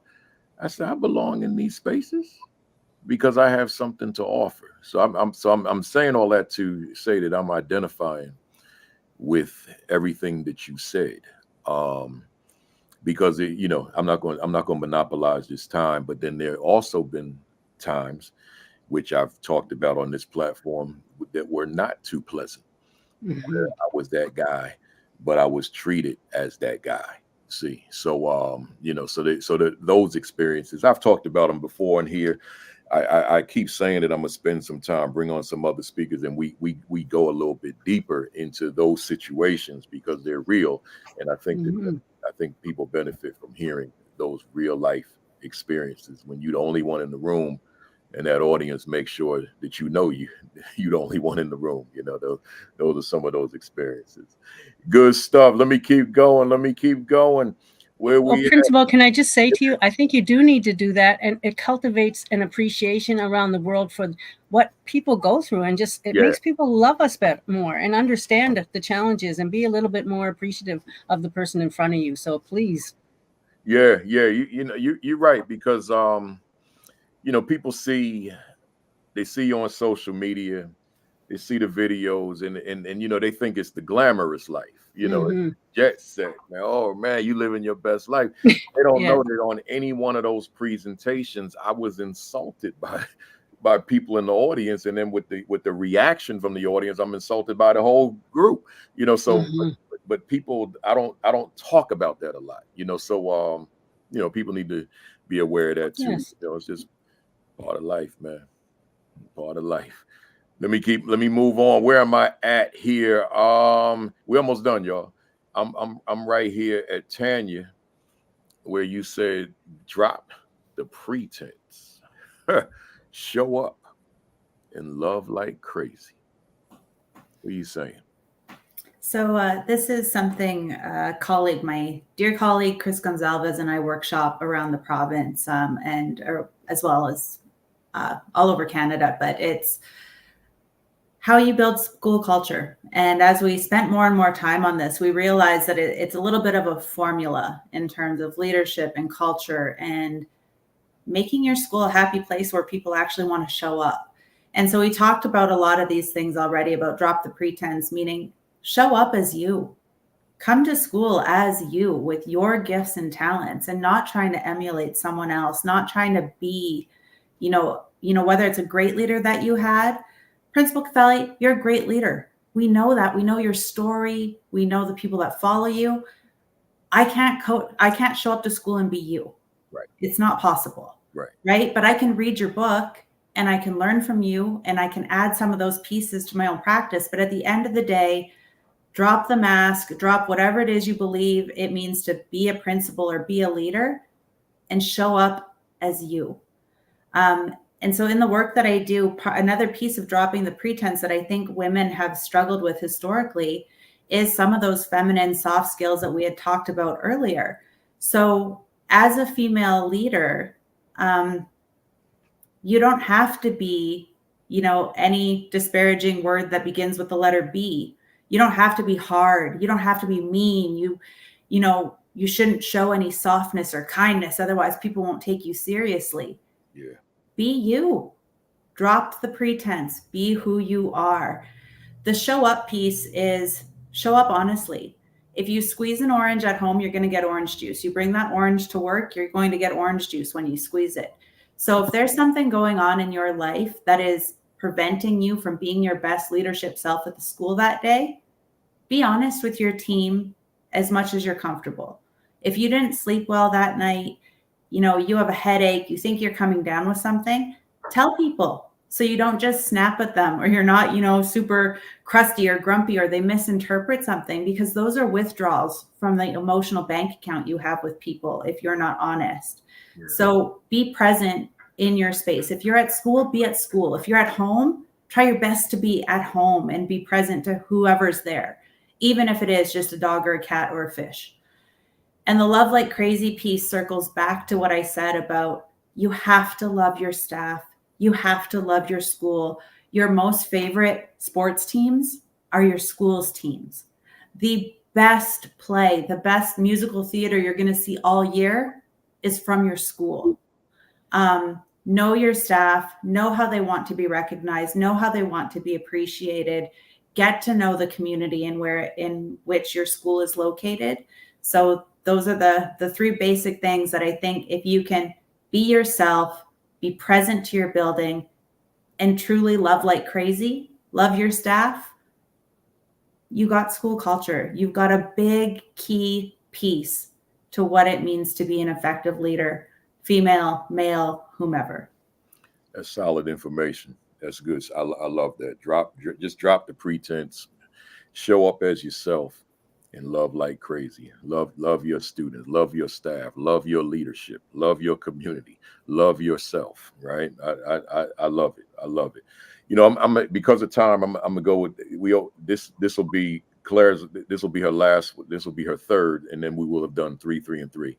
And then we'll do those rapid fire questions and wrap it up. And then when I bring you on the next time, we'll pick up from where we left off, right? So Claire said, I had the opportunity to have a formal leadership role after my 3rd year. And I know you talked about this. What are the pros and cons of getting into leadership early on in your career? Talk to us about that. Yeah, I had that opportunity, and I'm very fortunate that I did, right?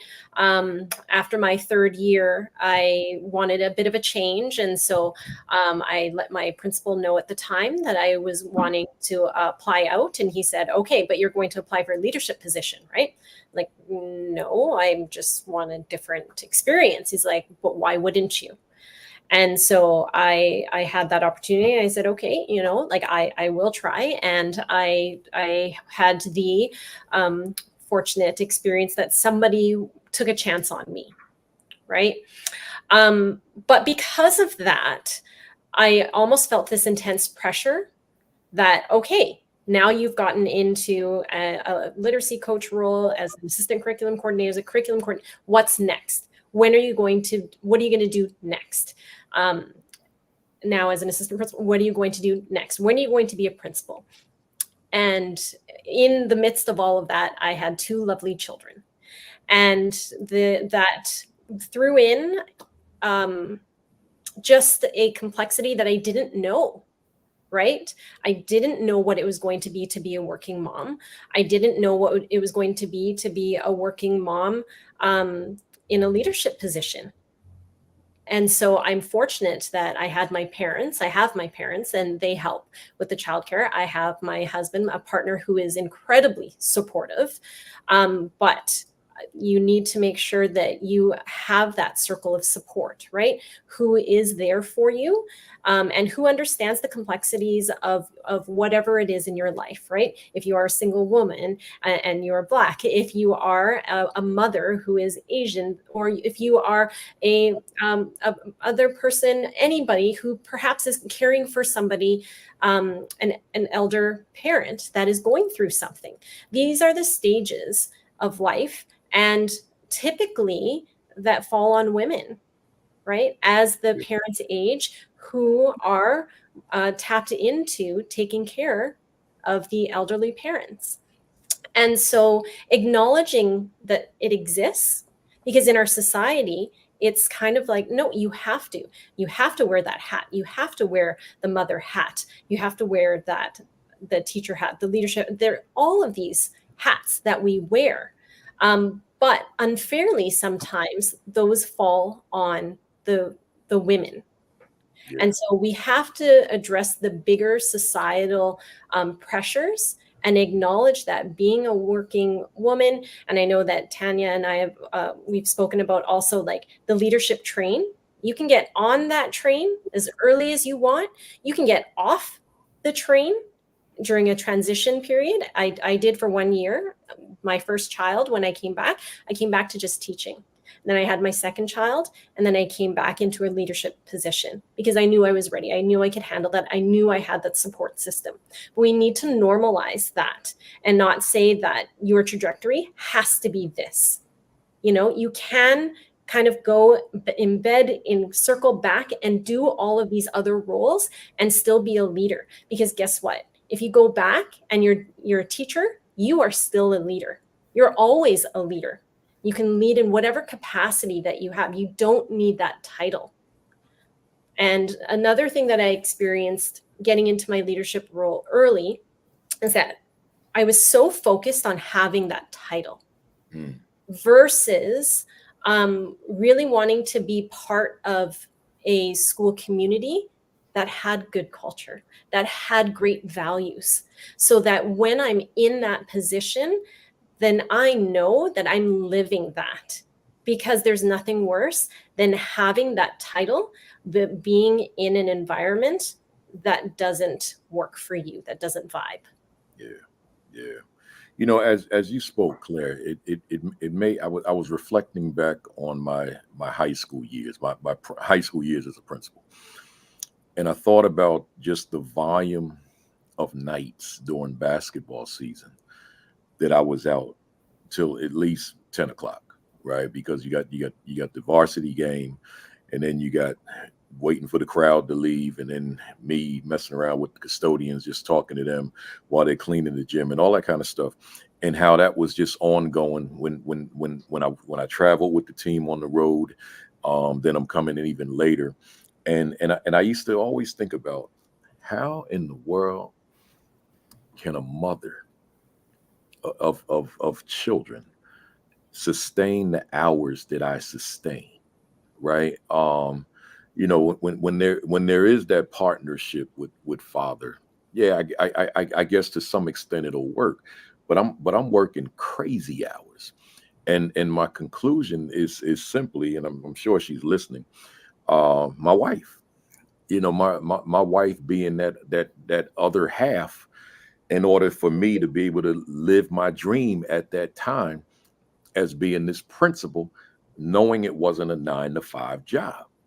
You know, I typically arrived to school at 7. School, the instructional day would begin at about 8:30, and I'd get there at 7. So you figure if I'm getting there at 10, there's not enough time to do much of anything except eat and go to sleep, and then I'm getting up at 5, right? So yeah, it's so when you think about the role of the woman, particularly when you do have those children, and then you think about her role with the children, let alone the spouse, then it can be overwhelming. And a lot of women, just because I have this conversation with more women than I can count, relative to them saying to me, like there'll be an assistant principal. This is an assistant principal conversation, and I'll say to them, "Are you ready for the principalship?" And they'll say to me, "Nah, because I have a young family, you know, and I know the demands on my time." And as a result, I just choose not to now. And I always say, I hear you. Yeah, I'm with you. I support you. I'm never going to say to them, try to make it work anyway, you know, because it can be very demanding, you know, and everybody's situation is different. But that high school principal is a very different principal from elementary and middle as far as time. Staff is larger, so therefore more folks that you're responsible for, and just all those activities that students are engaged in extracurricular wise. So any thoughts on that, or did we cover it? Anybody? What are you thinking? We good? All right. So let's do this. Let's quickly go to our, what I call my BAM impact questions. Let me just get rid of that. And then we're gonna wrap it up. I divided them by 3, so that each of you can take 7, except one will take 6, and then we'll give everybody the last one. These are rapid fire.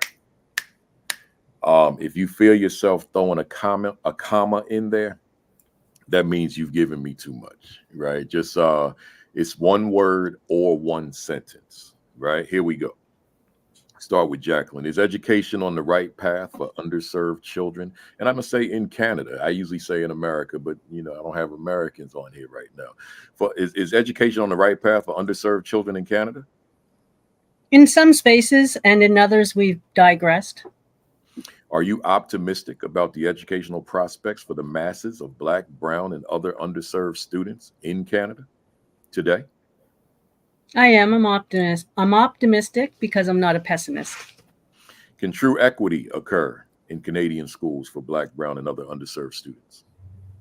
In spaces and places, yes.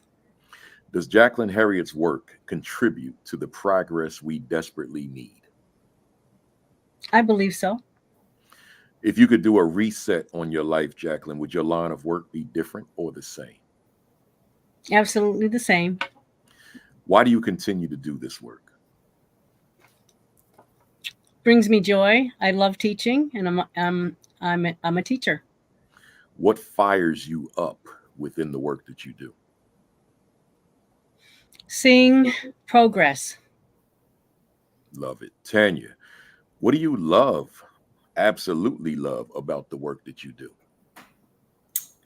Protecting, caring, serving teachers. What do you dislike about the work you do? The government doesn't give us enough money to protect and serve and take care of teachers.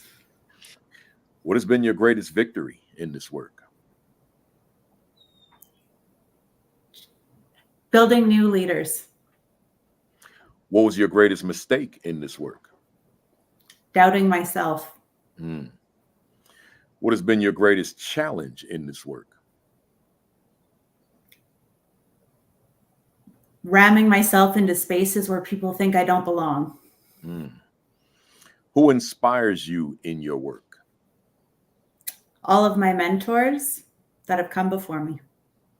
And lastly, what are you reading right now? Book, blog, tweet, anything? Don't blame the lettuce. It's about school culture. I can't tell you the author, but don't blame the lettuce. Wow. I think I'll look it up. Claire, last section. What book do you recommend for our viewers? I think you know. Yeah, I do. Weaving Hope. Weaving Hope. What do you want to accomplish that you have not accomplished yet?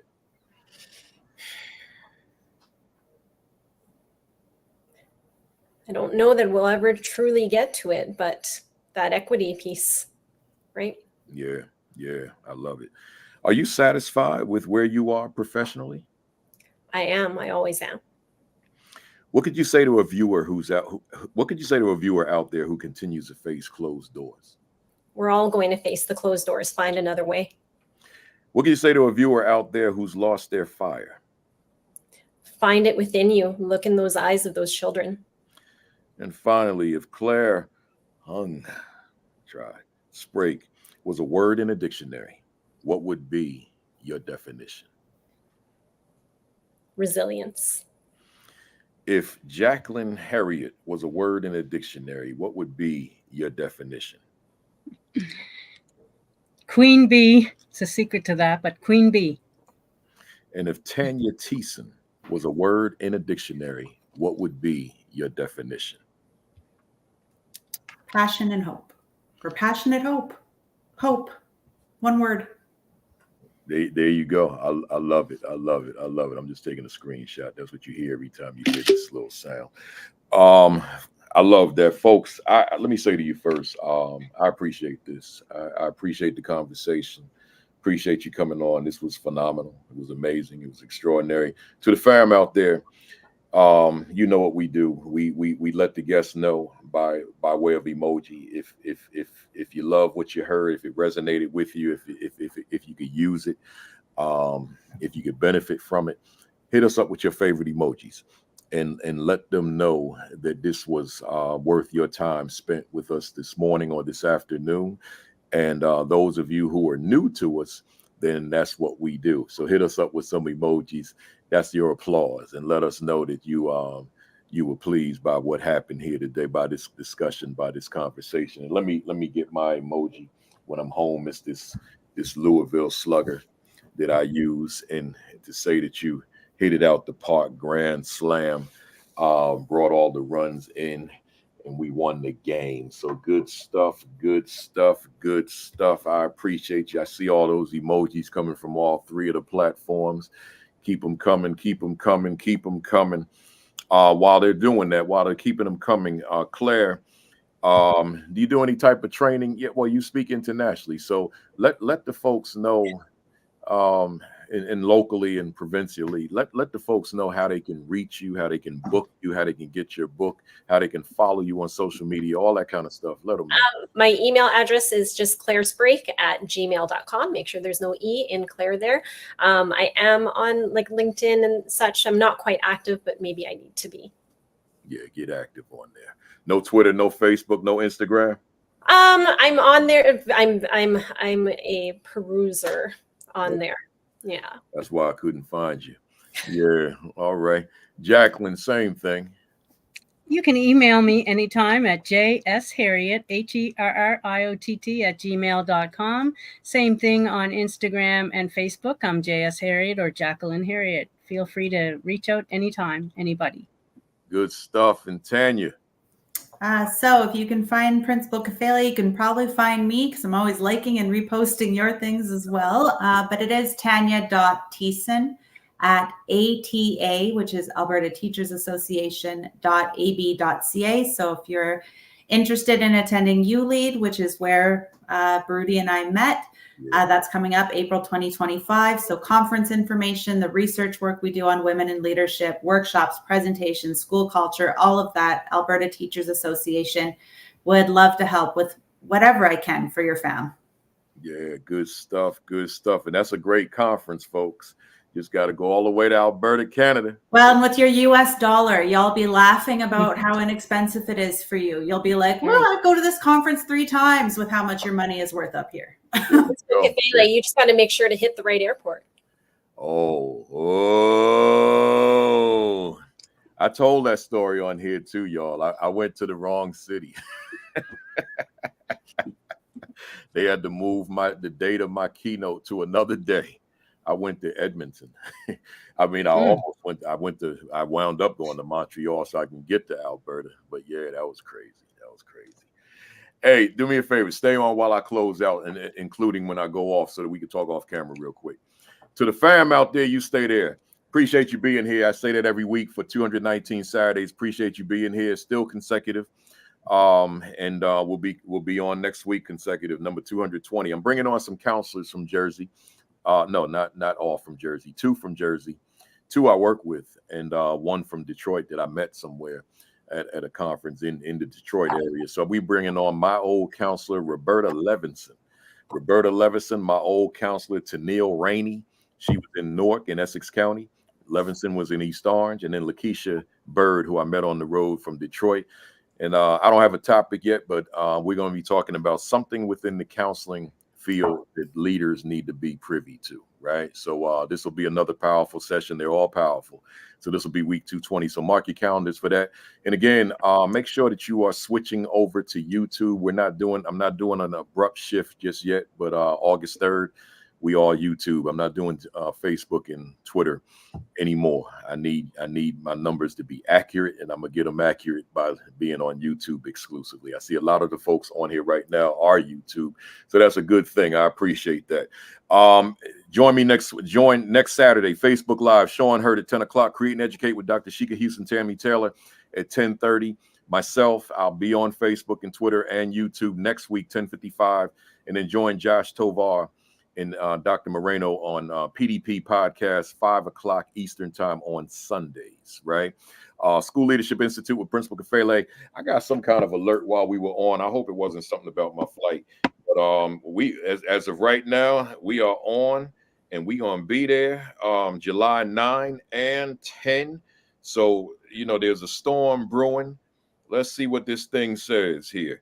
Hurricane Beryl is in southern Texas. It could be potential issue, but the flight's on time, so I'm optimistic. Wow. So those of you who haven't registered, register, and if your flight gets canceled, we will refund you. That's not an issue. Just show documented proof your flight was canceled, and we will refund you 100%. So July 9 and 10, go to principalkafele.com, go down to the announcement section, and then hit the registration link, and then register, and we'll see you July 9 and 10. In Houston, Texas. Black Educators Rock Conference. We'll see you July 18 through 21. Go to rockconference.org. Rockconference.org. I'll be there doing a full day session on Sunday the 21st, but I'll be at the banquet on the 20th. I'll be checking out sessions on the 20th, and I'll be doing this broadcast from my hotel room in Houston. My books, I ain't going to show you no more. You've seen them.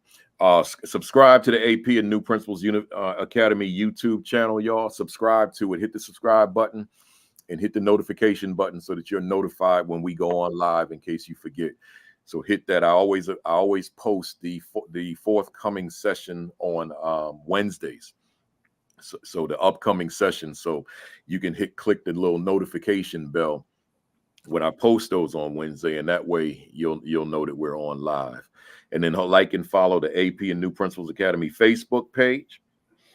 Haven't been all that active with it, but I promise to be in September. But in the meantime, make sure that you like and follow that page. We have 10,000 followers on there, and we got 21,700 subscribers on the YouTube channel. So that's a blessing.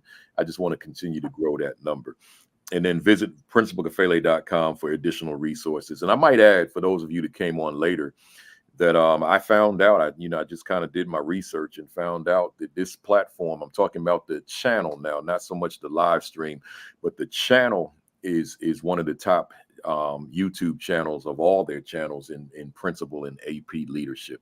So I'm very pleased with that. That means that there's a great deal of interest in it. So, you know, YouTube is a monster, it's big. And here we are sitting right there at the top.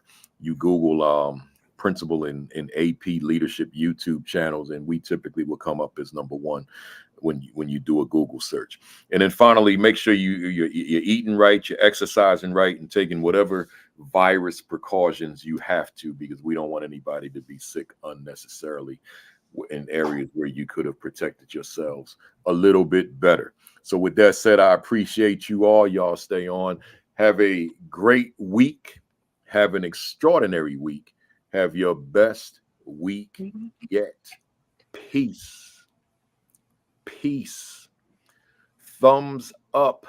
Cock that fist back. Count to 3. 1, 2, 3. Bam. And before I go, I should have told y'all, it's amazing how we've been on here over 2 hours. And in terms of real-time viewers, there are 935 of you right now in real time. That's amazing considering how long we've been on. There's thousands that have been through, but it's 935 who have literally hung in here with us, and that's you know, that's a blessing. I praise God for it. I really do. And again, condolences to the fam that just died in a car accident on the 4th of July. Reverend Dr. Danella Small Bailey, who was a guest of ours in February, but a family member since the beginning in May of 2020. Her and her son were in an auto accident in South Africa, head-on collision with a police car, and she died along with her son, her oldest son, who was also my student when he was an 8th grader, right? So, you know, so I just wanted to let you know, because I know that a lot of people not on in the beginning who are on at the end. So letting you know that this entire live stream today was dedicated to the life of Reverend Dr. Danella Small Bailey and her son, Sadani Bell. With that said, have a great week.